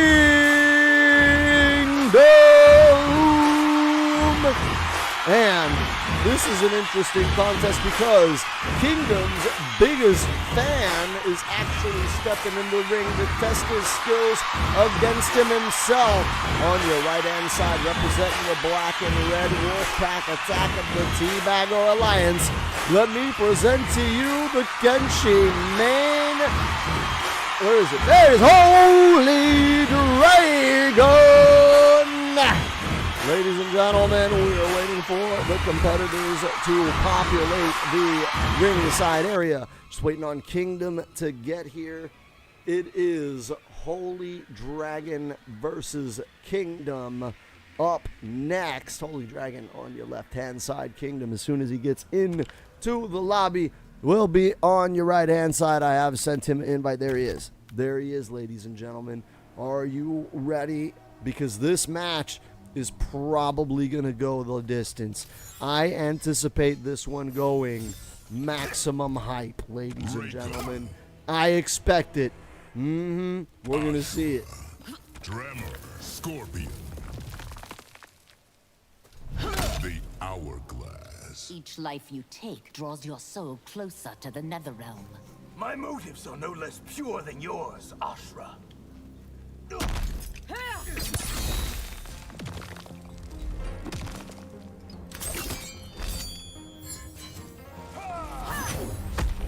Round 1. Here we go, Holy Dragon, 0-0 on Kingdom. This is our opening round of their first to 5. And Kingdom already has a life lead with the zones. Holy Dragon going for that 2-1. Kingdom answers with a down 4. We got a teleport from Holy Dragon. Even flow DDT. Kingdom converting with Tremor. Drops the combo at 30%, but the damage is done. Kingdom with a 50% life lead over Holy Dragon. Staggers some strings, catches them slipping. However, Holy Dragon goes for the armor to escape. Kingdom blocking strings. Movement check with the back 3 and a Shuriken. Shuriken again. Back 4-2 from Holy. Holy blows up the armor with the overhead. Calls him out. Overhead conversion leads to 34%. 1 bar, but Kingdom wakes up with the MMA tackle. Holy Dragon with the teleport. Kingdom with the tremor call. Big Pippin. Holy Dragon conceding round 1. Kingdom up ahead with the corner established. There's a teleport, no punish from Kingdom. Kingdom 1, 2, 3, staggered, hits the back 2, got the knockdown. Kingdom 2, 1, 3, goes to Shuriken on the back dash. Down poke and the Shuriken amplified. Goes for another Shuriken, but we got a clean jump in from Holy Dragon. No conversion, though. Looks like we lost an input there. He jumped in with a 2-2, and you know he probably went for that jump 2-2-1, which is the optimal jump in extension for Ashra. There's a jump in, anti-air from Kingdom. Kingdom with a back three into an even flow side swap, gets the corner established, and now he is on the offensive with the button pressure into Shurikens. Button Shuriken pressure from Kingdom. He's going to concede a grab. The Holy Dragon getting about 19% in the corner established. The Kingdom just smashing right away in Holy Dragon's face. Goes right for the string. Holy Dragon getting another conversion, 14%. Here's another back grab. No Scorpion call this time. Holy Dragon, though, still has about one more grab, one more touch necessary to take it. Kingdom, however, goes for the Shuriken. Round one going to Kingdom.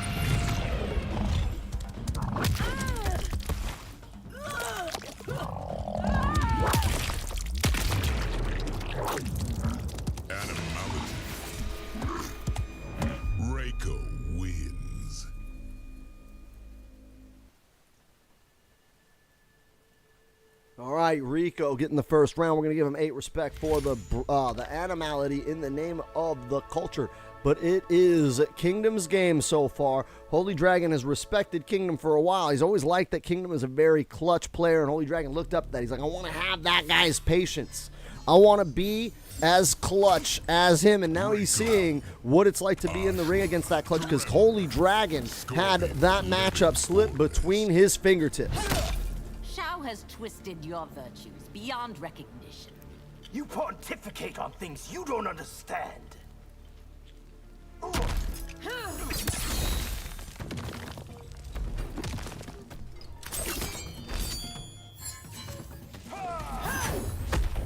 Round one.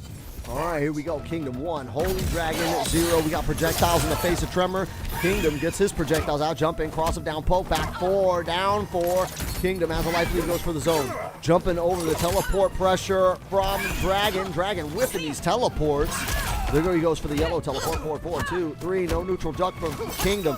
You got to know that that string, that forward 4, 2, 3 ends in a high. You can neutral duck the last hit to get a full combo punish.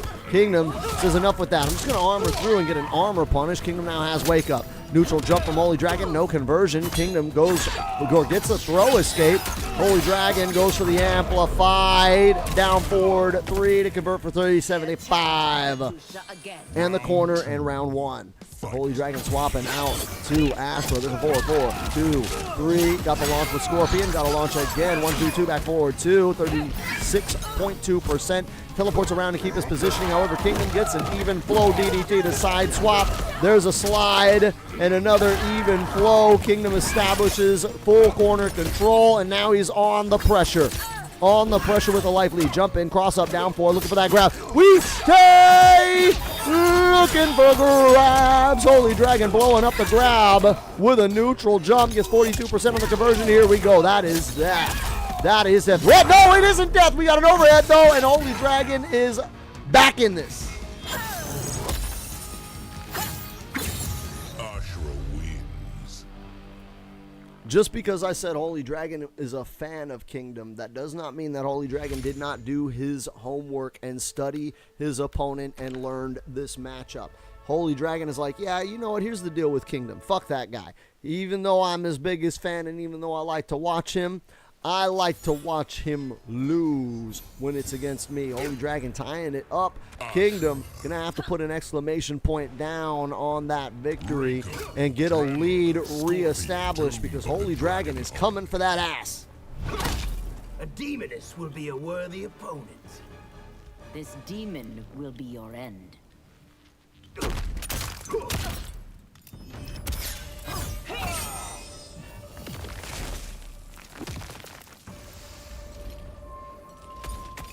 Round one. All right, looks like Holy Dragon is sticking it out with Ashra. Traditionally more of a Kenshi player, but Holy Dragon looks like he's making the permanent swap to Ashra. There's a conversion with that down forward. 3 amplify for 34%. There's a forward. 4, 3, 2, or forward 4, 2, 3. Doesn't convert off of it. However, Kingdom wakes up with a throw, or wakes up with an MMA tackle, and then a throw escape, and then there's Shuriken, and now we're advancing in. Shuriken again. Shuriken again. Kingdom blocking, and then Shuriken again. Kingdom advances.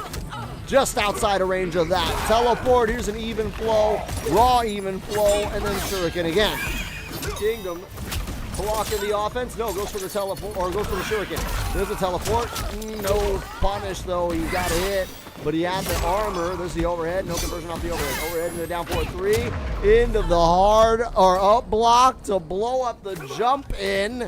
Kingdom. Clean punish there.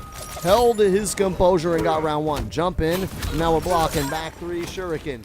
Now we're blocking. Advancing in slowly. Shuriken. Now we're moving in. Moving in, moving out. Holy Dragon eats Shuriken to the face. Shuriken again.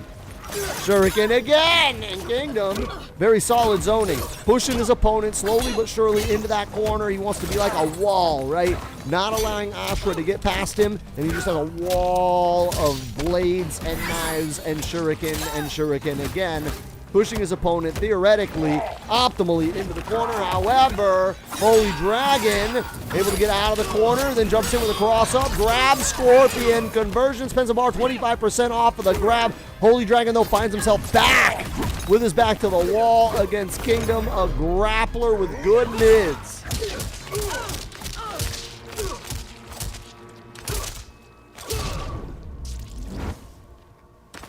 Even as a corpse, you're disappointing. Brutality. Reiko wins.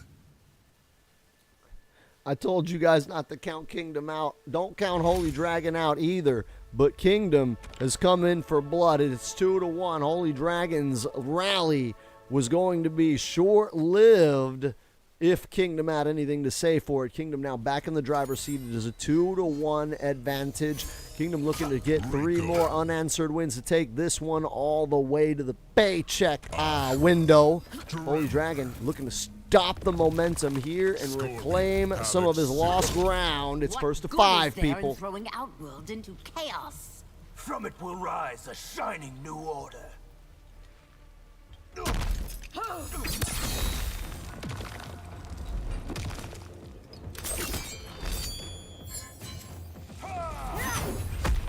Round 1. Fight. All right, here we go. Kingdom 2, Holy Dragon 1. There's a 4-2. Kingdom getting the back 2. Kingdom blocking that. Teleport. Gets a standing one anyway. Amplified Shuriken. He wanted the standing status on his opponent more than he wanted damage, apparently. There's Shuriken out. Jumping. Cross up. We got to grab. We going to convert? Yes, we are. Scorpion with the call into a forward 2. And then a down forward 3. Into a full combo extension. Usually about 25%. 1 bar, 1 cameo is what our Holy Dragon is averaging on that conversion from the grab. Kingdom, however, gets an even flow grab, 24% with the cameo call, or 2 cameo bars. He had to switch forms. And now Holy Dragon from a huge deficit. Kingdom just backing up, keeping the barrage of Shuriken out, establishes and holds this corner. Holy Dragon has to get out of this corner if he wants a chance. Kingdom jumping cross up, puts himself in the no man's land, but he is quickly able to escape that. Now Holy Dragon having to fight out the hard part. Nice back 3, amplified Shuriken. Kingdom not letting him up, right? You saw as soon as he hit that back 3 Shuriken, he dashed in 2 times and immediately crouch blocked to hold his ground. He said, nah, I got some ground. I got some space with that special cancel, but I'm going to keep that space. Holy Dragon getting the conversion off of Scorpion, 35%. We're mid-screen, 4, 2, 3. No neutral dunk to blow up that string. Kingdom going for the wake-up armor. Holy Dragon spacing. Beautiful neutral from Holy Dragon, perfectly spacing out that whip punish. There's a trade favoring Holy Dragon. Round 2 going to Holy Dragon is 1-1. And we are somewhat quasi mid-screen, although we're getting close to that far left-hand side corner. Kingdom with his side swap conversions, though, keeps it mid-screen. All right, Kingdom with a 380 damage conversion there. Gives him almost a 50% life lead over his opponent. Now he has that 50% life lead. And Holy Dragon playing catch-up. But don't count Holy Dragon out. Ashura is a big damage character. Very explosive. A lot of mix-ups, a lot of nonsense, a lot of shenanigans. There's a touch. Easy hit. Confirm off that standing 1 string. 38%. And just like that, it's Holy Dragon's game. Just like that, she stole the round. Just like that, Kingdom with the gimmicks.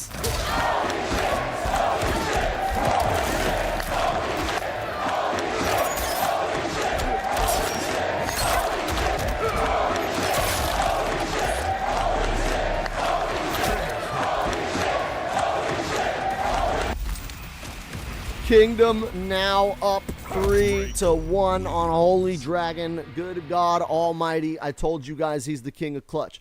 I told you he's the comeback master. No one gets inside Kingdom's mind. Kingdom gets inside your mind, blows you up, and makes you sad. Kingdom has a very dominant 3-1 advantage on Holy Dragon. Holy Dragon does have other characters. We've seen him pull out Li Mei in the past, and again, he has started most of the MK1 Chaos Reigns era as a Kenshi main.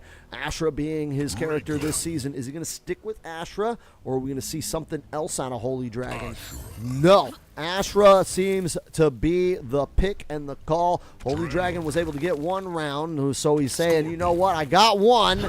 I need to make adjustments. It's not time to play musical chairs. Now is the time to adapt and evolve and take out that kingdom in front of us. Each life you take draws your soul closer to the Netherrealm. My motives are no less pure than yours, Ashra.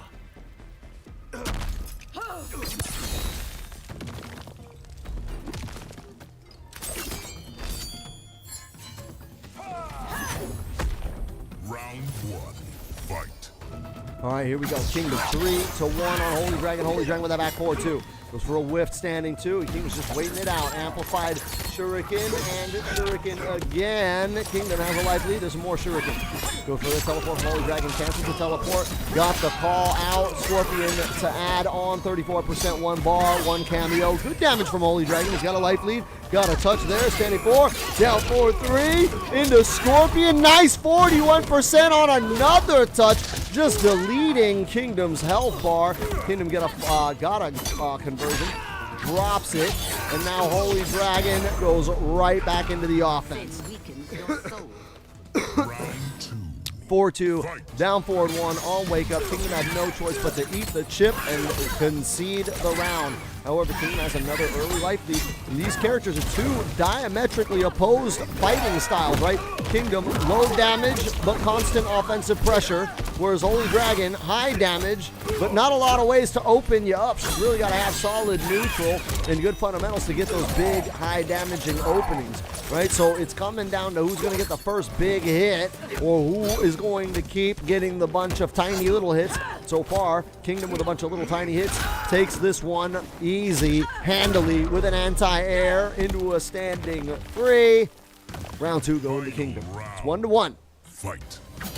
All right, there's a projectile. Kingdom just standing full screen out of range of it. Jumps over where Holy Dragon was going to put that projectile on the ground. Kingdom had immaculate neutral. Clean jump in, 36% on the exchange. And Kingdom now getting out of that corner. Standing 1, down 1, no gimmicks. Down 4, jump in, cross up, that was denied. Holy Dragon now blocking pressure. Down 1 to establish his turn, goes for a 2-2. 4-4 on the chase, gets interrupted by Kingdom, and Kingdom starts the Shuriken spam. He's backing up, he's got a significant health advantage over Holy Dragon. Going for the trip yard, doesn't find it. Even flow into Tremor conversion, slide, and that's it.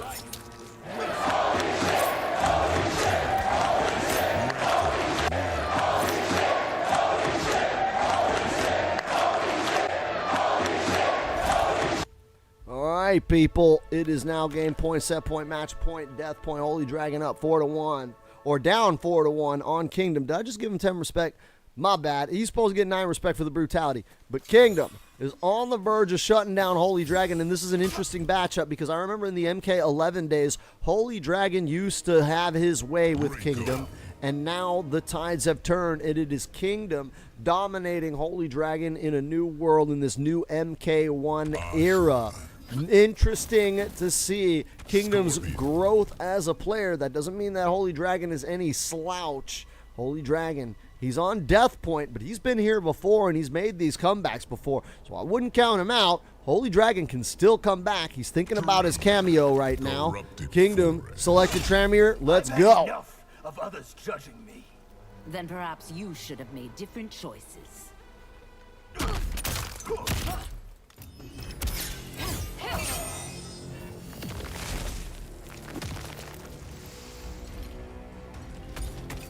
Round 1. Fight. Here we go. Kingdom about to take it home in this first of 5. Holy Dragon getting Shuriken in the face. Going for that back 3. He's walking.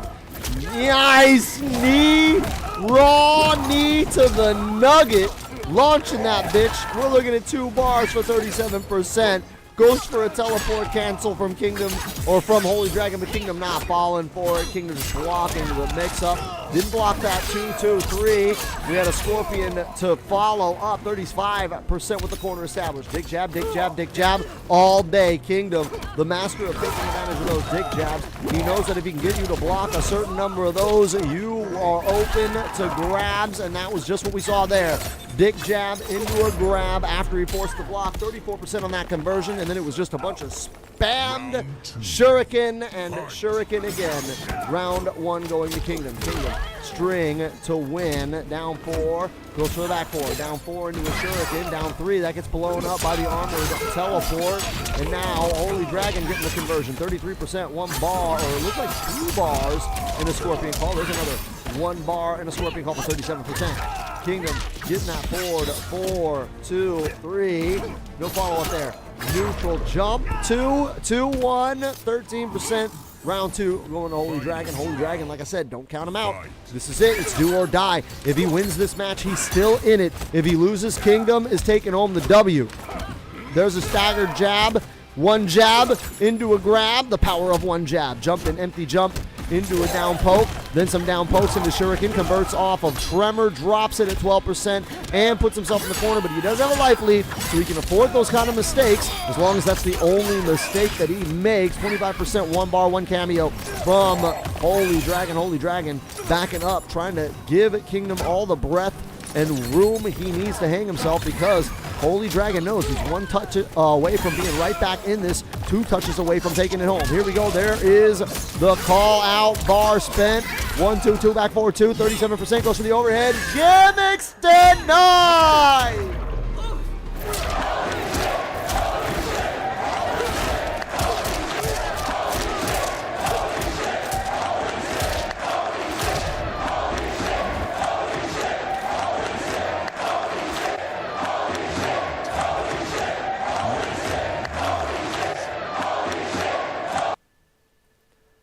Nice. I told you he's the clutch king. Don't even think that he won't steal the round from behind even when he's losing. Ladies and gentlemen, it is with distinguished pleasure that I am proud to announce to you the winner of this contest with a score of 5-1. Ghetto Freedom Fight indeed, representing Brain Dead Bunga as the leader and captain of the Gorilla Machine. I give you Kombat King himself, Kingdom. Ladies and gentlemen, the hype was delivered. Kingdom shutting down his #1 fan, saying, yes, continue to look up to me where I stand from above you. Good matchup, Kingdom. Solid effort.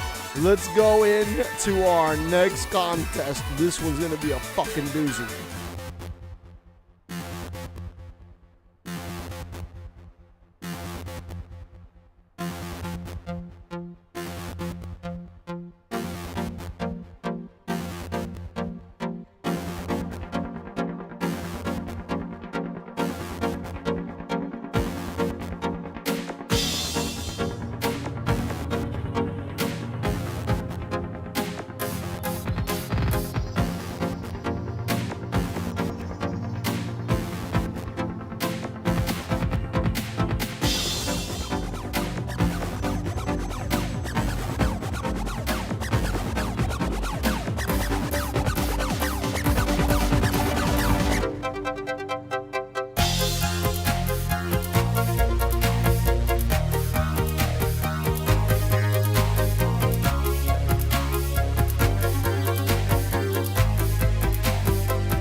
Here we go.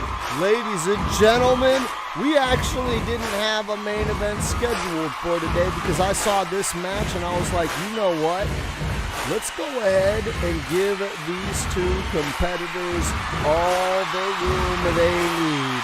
So fuck it, ladies and gentlemen. It's time for the main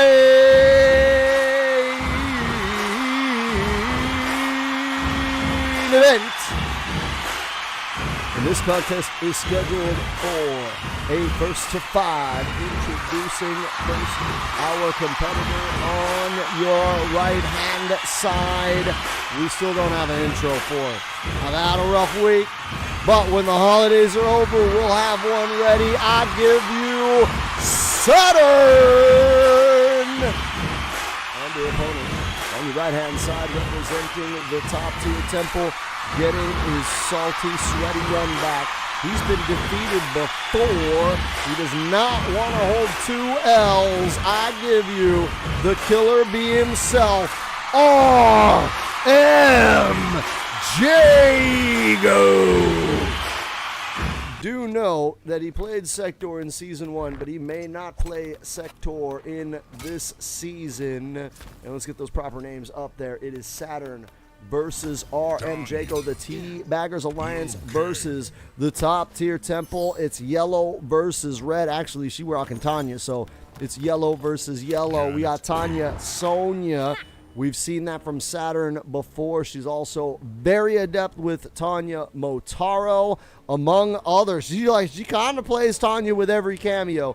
R.M. Jago, Liu Kang specialist. We've seen him put in work with Liu Lao, but what makes him famous is that Liu Janet Cage, which is what he's got selected right now. So you guys are in for a treat, because this is the hypest, most sweatiest matchup we could find. So I said let them have the whole hour. Saturn versus Jago. Let's fucking do it. Polls out on Twitch, so vote for your favorite player. Let's see. Lance is saying, does anyone have that skin for Saturn's Tanya? I need those 2 clips for her intro. Oh, I have that skin. I had to get that skin. That's Tanya's best skin, dude. Look at how dude, that shit looks sick.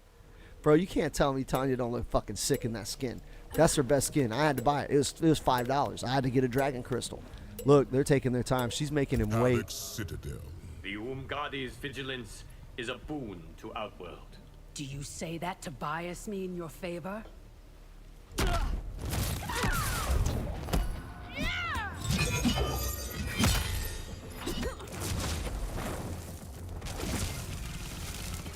Round 1. R.M. Jago rocking the black and yellow. He's like, nah, man.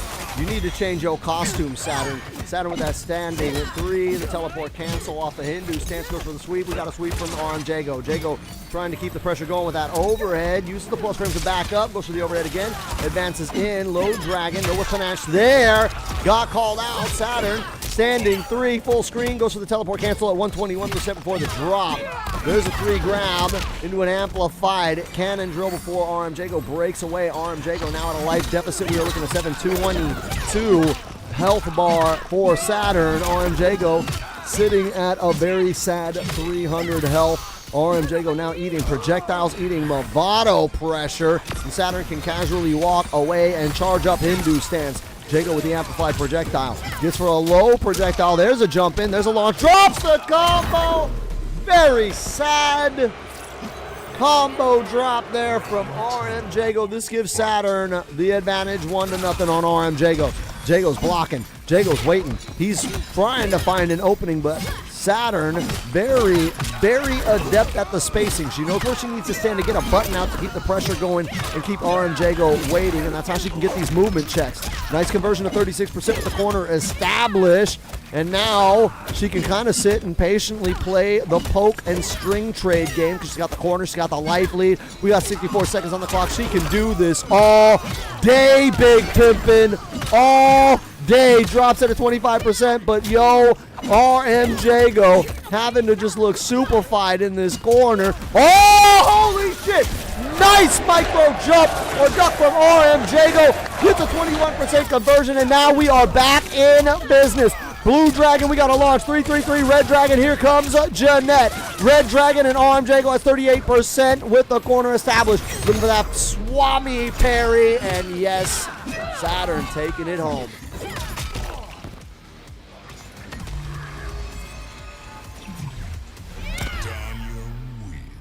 Saturn knew RMJago was going to be on the offensive. She knew that he was going to go and press buttons on her wake up. She woke up with the parry to call it out and was like, yeah, go ahead and press after that. Taking it home, Saturn up 1-0 on RMJago. Do not count RMJago out yet. Again, he's been defeated by Saturn in the past, but you know that he's going in with renewed focus. You gotta believe he labbed the matchup. You know Saturn labs Liu Kang, right? She knows the Liu Kang matchup, but RMJago, you've gotta believe he specifically labbed her, Tanya. Vigilance is a boon to Outworld. Do you say that to bias me in your favor?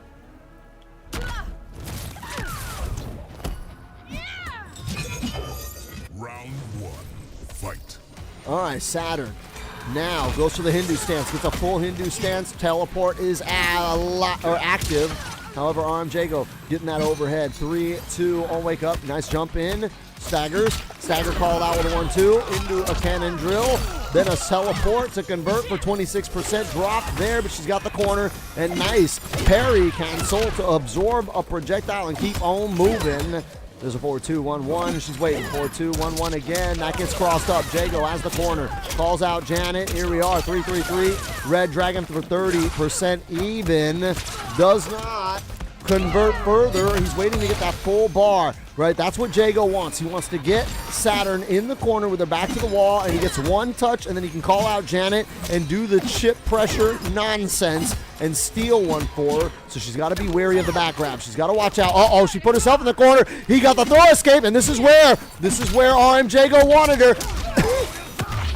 There's the setup. She broke away before he can call out Janet Cage. There's the touch. Here comes Janet Cage. That is, no, he didn't even need it. Didn't even need it. Caught her on a movement check, and we're 1-4 into the down back 4. Got the touch, got a launch. Here we go. 1-2, 1-2. Red Dragon. Here comes Janet Cage. Standing 3-3-3. Red Dragon 30%. He's going to let that bar refill. He gets one more touch of full Janet Cage, and he's going to go right into the chip nonsense. But he has to get that corner back. Has to get it. It's a parry blown up on punish by a projectile. It does have a recovery, so you got to watch out for that. RMJago with a throw escape. With punish with a Red Dragon. Here comes a Blue Dragon, Red Dragon, 21%. 1 bar, 1 cameo. RMJago's getting punished for that. That is going to be a game changer. Saturn ground bounce into fatal blow.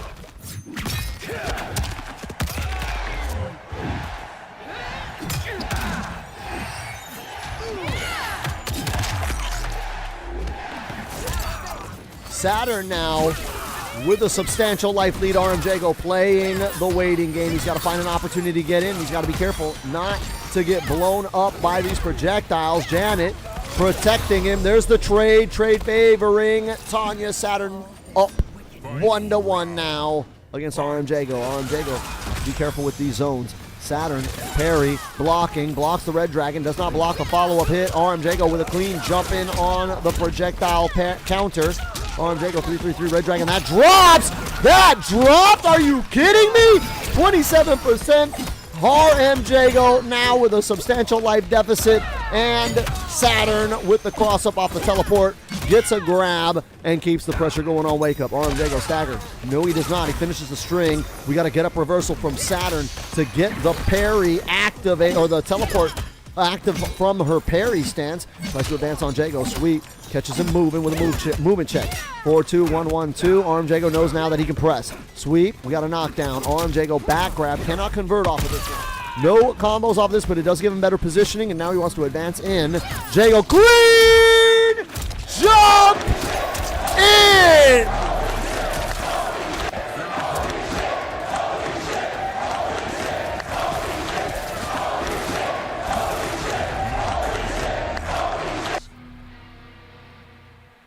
RMJago with a clean jump in on Saturn. She took the risk, put a projectile on screen. RMJago preemptively in the skies, knew the zoning was coming, walked into the perfect position to land that jump in attack to punish her for maximum damage. RMJago, immaculate nooch, ladies and gentlemen. Immaculate neutral indeed. You could tell me who murdered the Emperor.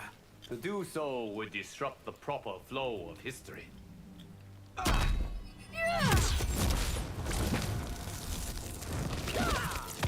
Round 1. Fight. All right, here we go. Arm Jago tied up 1-1 with Saturn. Saturn getting the zones out. We got trades on the projectile. Arm Jago had the lead, but he gets interrupted. Counter hit from Saturn. Saturn converts for 26%. Uses the teleport to go for some wake-up shenanigans. Arm Jago not falling for the bait. Saturn down poking with 4-2. Gets an amplified Swami Hindu stance for the full teleport buff. And then keeps the pressure going with Movado and all of the plus frames that he gives you. Standing 3 from Jago. Jago looking for a whip punish, doesn't find it. Trade. Jago eating the standing 2-1. There's a sweep. There's Movado. Jago waking up with armor. Drops the conversion at 15%. We got a Swami stance. Sweep attempted. Jago getting out of Low Dragon. Low Dragon to trade with a high fireball. Amplify projectile trades with Movado. RM Jago moving in slowly but surely. One more touch and he can take it home with a fatal blow conversion. He's got to be careful not to get swoped and Movado'd. Saturn taking round 1. Jago has to thread the needle of these better, superior buttons. He's got to be more on point with these projectile whiff punishes. Unfortunately, diagonal shoots, gets a crumple stun, and Jago having a breakaway on the first touch from Saturn. Saturn forward 2-1-1. Jago just chases her after the stagger with a 4-1 into a bicycle kick. Now we have the corner almost established. RM Jago full screen, backing up, letting her whip buttons, getting those projectiles out. That's what he needs to do. He needs to be right outside of range of her buttons where he can stick out projectiles and not get raw dick punished. Saturn with a side swap, gets a Hindu stance. RM Jago with a Low Dragon. Saturn trying to bait him with that parry. Calls out Movado, doesn't find him. Saturn 4-2, clean, easy, raw 4-2. That's going to be the match. No, it isn't! Jago, unfortunately, got clipped out of the air with a mid projectile. Saturn taking her second win. Danya wins.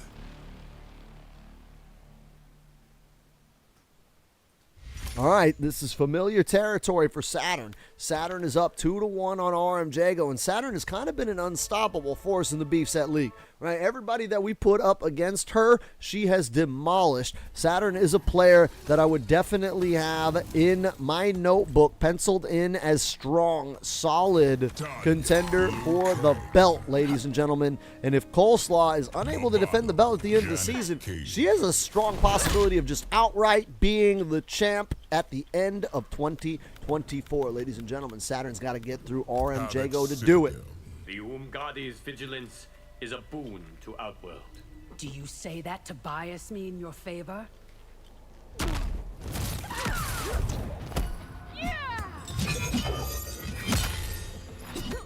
Round 1. Fight.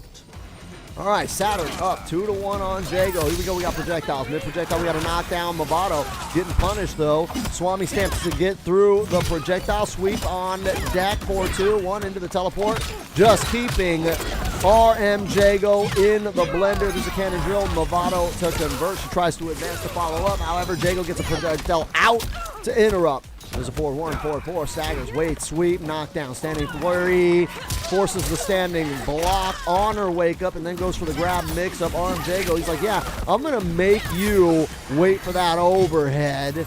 Got a touch, and now RM Jago advances in. We got a back 2-3, launch, 3-3-3, fireball, Janet Cage out there, 3-3, Red Dragon, double Janet, 43% RM Jago. Taking round 1 in the corner with wake up, unavoidable, unblockable chip damage.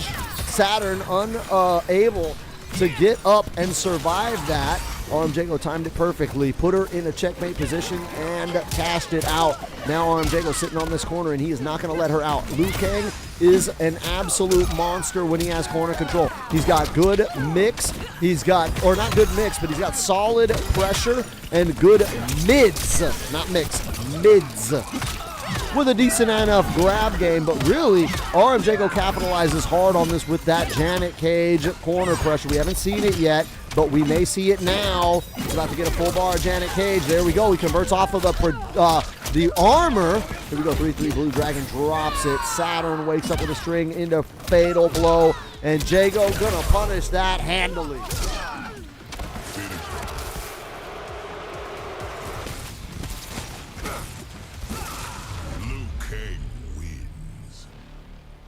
Little bit of lag there at the very end. RM Jago, though, was able to clutch it out and bring us to a 2-2 matchup. This matchup is tied, and like I said, RM Jago should not be slept on in this. Even though Saturn has defeated him in the past, RM Jago, he labs his shit. He studies his matchups. He watches his opponent's movements, and then he goes and accurately picks counter strategies as such. You know, he has studied this matchup all week. He does not like taking losses easily. You have to think that maybe Saturn didn't lab RM Jago as much as RM Jago labbed her. But the thing is, RM Jago does play a very common, very popular character in Saturn.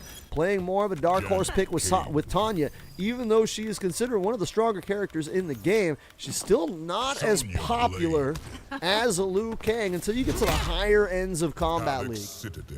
The Umgadi's vigilance is a boon to Outworld. Do you say that to bias me in your favor? Round 1.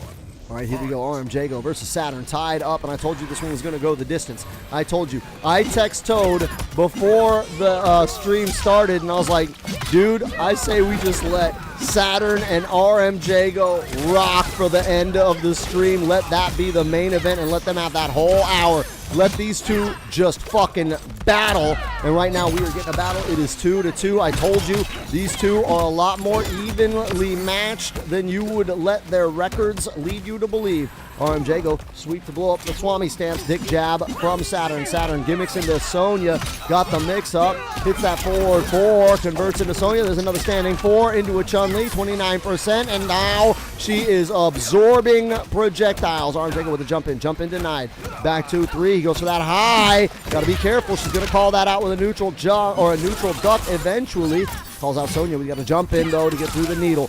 RM Jago with a whiff punish. However, Saturn able to get around the projectiles with that jumping, with her neutral jump, and then gets a mid horizontal shot on RM Jago to steal round 1 on the chip. RM Jago not able to block that. Couldn't duck it because it's a mid. Nice whiff punish from Jago. Able to dash in with the back 2-3 on that whiff from Saturn. Gets 41% on that conversion, and now RM Jago overextends a little too greedy, and now Saturn has the corner. RM Jago has a life lead, but he does not have the positional advantage to enforce it. Saturn able to fight out, got a side swap, gets a standing 3 into a teleport, converts into 16% before RM Jago is forced to break away. We got a trade with Sonya and the low dragon.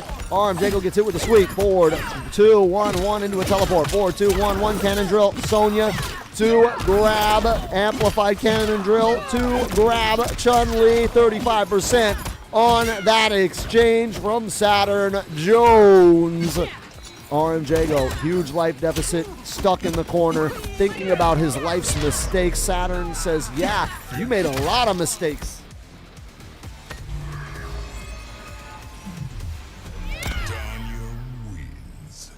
With that, Saturn takes the lead back from RM Jago. It's going for tit for tat. RM Jago gets a point, catches it up, ties it up, and then Saturn snatches the lead from his grasp. Saturn up 3-2 in this first of 5. RM Jago needs to make 2 consecutive unanswered victories in order to establish a lead, and then 1 more victory there to take it home, whereas Saturn can just make sure that she does not lose for the next 2 matches and get an easy dub.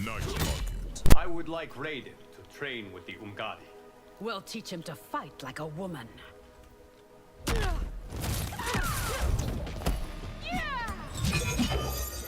Round 1. Fight. Bro, they get us with that woke shit. I will teach him to fight like a woman.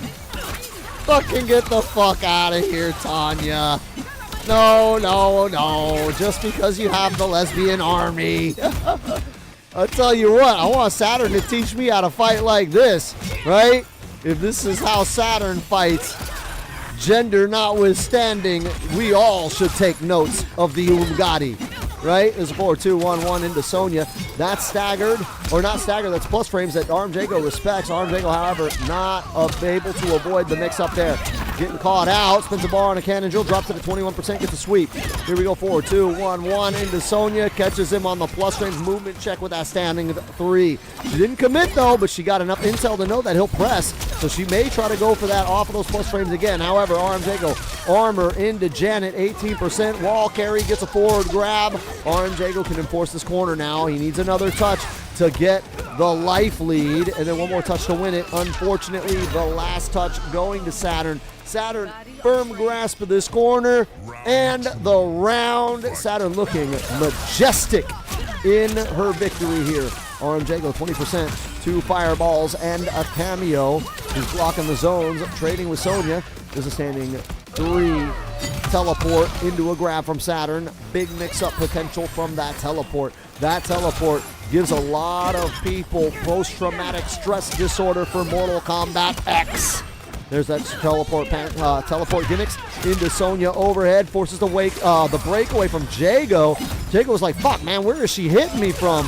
Nice backdash into a Red Dragon. Jago with a beautiful whiff punish.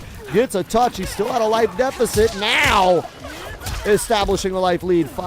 600 damage to 419. Jago with the corner. Forward grab. The gap widening further. Forward 4-3. Back 4-3 for the Red Dragon. Calls out Janet. 3-3. Red Dragon to close it out. RMJago ties it up with the corner. It is 1-1 in the round or in the match, but 3-2 in the first of 5 set. Saturn lets go of that parry too early, and there it is. Jago with the Janet setup. RMJago has this corner. Saturn had to get out. Tried to get a standing 3. Jago with a clean jump in.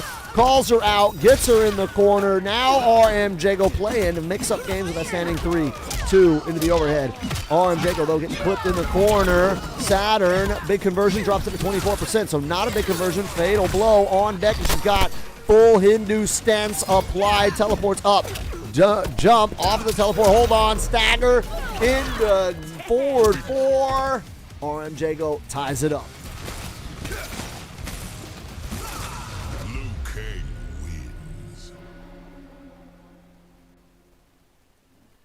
All right, it is now tied up. So we know that maximum hype is on the table. It could be in our future. I'm interested to see if Jago labbed this matchup, not the Tanya matchup, the Saturn matchup, ladies and gentlemen.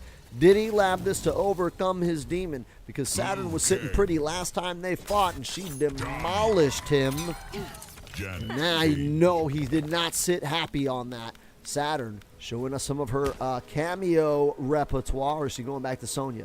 Is she going to go for something else? She has several cameos within her sphere of influence. Do not think that Saturn does not have gimmicks to keep you guessing. Like I said, she is a favorite this season for the Grand Finals title match. I worship Delia and Argus, not you.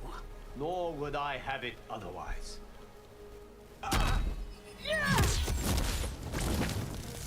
Round 1. Fight. All right, here we go. It's 3-3. RMJago versus Saturn, and the zone trade war has begun. RMJago dunking under these highs.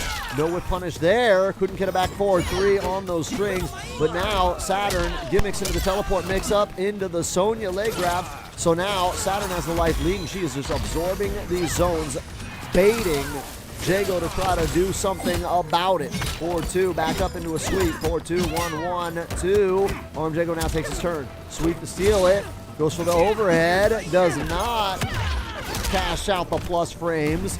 Instead, having to break away on the touch from Saturn. Saturn has a life lead in the zoning fight, and she's got full Hindu stance. So watch out for the teleport mix-up. Doesn't go for the teleport mix-up. Just Sonya into teleport on wake up. RMJago though, nice composure, was able to thread the needle on that wake up and score his own touch. 29%, and the corner is his. Jago with a sweep. Forward 1, that gets denied. Saturn gets a Sonya. She's plus, goes for a standing 3 after that plus. RMJago trip guarded, and Saturn taking round 1, but her back is to the wall. This is no man's land for this woman. She's going to have to get away from the patriarchy if she wants to have a chance to survive against Jago's Janet Cage tag team pressure. Jago, look at the touch, 35%, and it looked dope. Okay, that's what it was. It was dope. 4-2-1-1 from Saturn into a Sonya. That mixed up Jago. Got a side swap and a touch of Jago breaking away and goes for the zone offensive. There's a standing 3 into the teleport. Does not work for Saturn, however. Got the back 3 into Sonya. Side swap conversion for 18%. Saturn finding a forward 2. Clean. Calls out Sonya to convert after the fact. There's the bar spent at 32%. Double Sonya denied. 35% one bar. However, Saturn keeps the pressure going. Here we go. Chip Death territory is close, and I don't know if that was Chip, but it was pretty damn possible that could have been Chip. Saturn's pressure was just beautiful and pristine. She stayed in that ass, kept him blocking with the solid mids. Jago had nothing to do but sit there and just watch his life bar deplete slowly but surely in his face. Like I said, I'm not surprised by this score right now, and I won't be surprised if Jago catches it up to 4-4, bringing us into maximum hype. But if Saturn shuts him down here, that is not a surprise for me either. Personally, she's my pick to make it into grand finals, gentlemen. She's destroying the patriarchy. I would like Raiden to train with the Umgadi. We'll teach him to fight like a woman.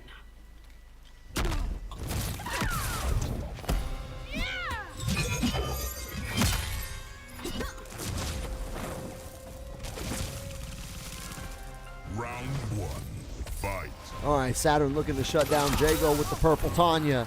This is actually my second favorite Tanya skin. It's not as good as our third favorite, right? I like classic Tanya and then Cleopatra Tanya.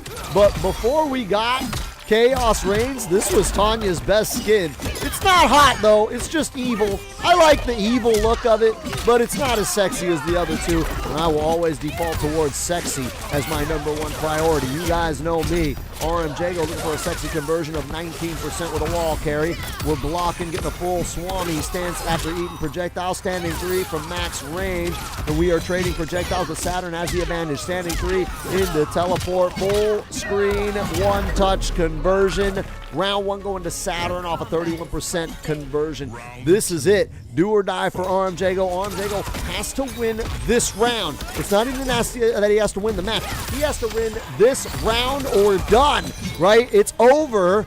Jago knows what's at stake. He's going to be very cautious, very patient, very slow, very conservative.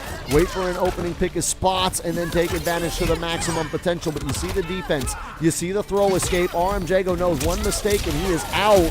Gets an armored conversion. Janet Cage, 3-3-3. Red Dragon, 21% with the armored wake-up. Jago, though, eats an armored wake-up as his own. Goes for another armored wake-up. This puts him in the corner. Side swap conversion from Saturn. 39% Jago has a huge life deficit. Jago has to convert into Fatal Blow to get enough of a life lead to stay in this one. He's got to be careful. Don't get clipped. He got clipped. He's dead. No bar to escape. This is game.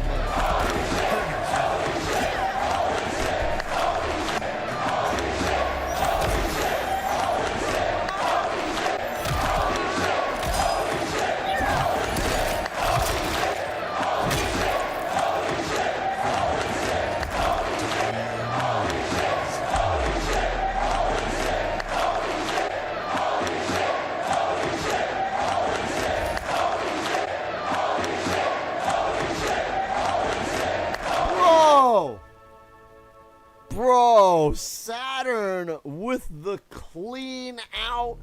Y'all, ladies and gentlemen, let's get the winner thing up, right? I still don't have an intro video for Saturn. We're working on it. We got to make it tight for her. Mad Wolf, we got to go out of our way to butter up Saturn's fucking hype video. She deserves it because she's been kicking everybody's ass and no gimmicks. Real name, well, maybe it's not a real name, right? Saturn Jones might still be a gamer tag. But ladies and gentlemen, let me announce to you the winner of this contest with a score of 5-3, representing the Teabagger Alliance and Mad Wolf's #1 draft pick this season. Also, she is my pick to win the belt. Y'all better prove me wrong. So far, none of y'all are capable. Let me give you Saturn. Homegirl is going to put her mark in the lights. She may become the first female Beef Set League champion of the world. It could be Saturn, the first woman's champion in a man's game. I'm hyped to see it. I'm fucking hyped to see it. She's always exciting to watch. Always a pleasure to see her mopping the floor. But don't think it is over just yet. Just because Saturn is sick doesn't mean that there aren't other sick players right on her heels looking to stop her. And again, lurking in the background is the current reigning heavyweight champion of the world, Coleslaw, who may or may not be able to defend the belt at grand finals. So we may have a new champion due to a vacancy. But you know that if that happens, Coleslaw will be right back in the thick of it to get his belt back in the new year. So no one needs to sit on their laurels heading into the rest of this season. It's anybody's ball game, and the field is open wide. Anybody can be heavyweight champion of the world on any given Sunday. That being said, I'm SoCal Honey Badger. They are Team Trash. This is the Beef Set League. I'm glad y'all came and hung out with us. Who cares if this game is dying? I have said y'all time and time again, the game dies when we stop playing it. And as long as the game functions, then we can play it. However, when it doesn't function, we are fucked. I'm going to send you guys on a raid. And where are we going? Where are we going? I'm going to send y'all back to Vampire, right? We had a lot of fun raiding Vampire in the Sun last time. So let's go and show some love to Vampire in the Sun yet again. Thank you guys for coming out. I appreciate all the support. You guys are the best. You keep this party rocking. There is no Beef Set League without y'all. No Beef Set League without y'all. So thank you for all of the support and everything from you guys. Y'all are the best. Those of you on YouTube, I didn't forget, you know, on Beef Set League Day, I don't get to interact with chat as much because the matches are too hype. And once the ball gets rolling, there's no slowing down.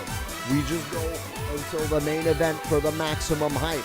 And now we can slow down. So thank you guys, all of y'all, for joining in. I appreciate the support. And the rumors are true. I am working on my own game. More details as I get further into the project. But just as a quick thing, right? Just as a quick aside, guys. This game is going to be a Team Trash collaborative effort. I want everybody's involvement in designing these characters. I have a game engine in mind. We're going to work together to make this game crowdsourced. Us. All right? NetherRealm has let us down. They've dropped the ball. We can't rely on them. We can't trust them. And like I said, I get the impression that they don't even fucking like us and want us to be their fans anyways. So it is in our hands to take what we've built and keep it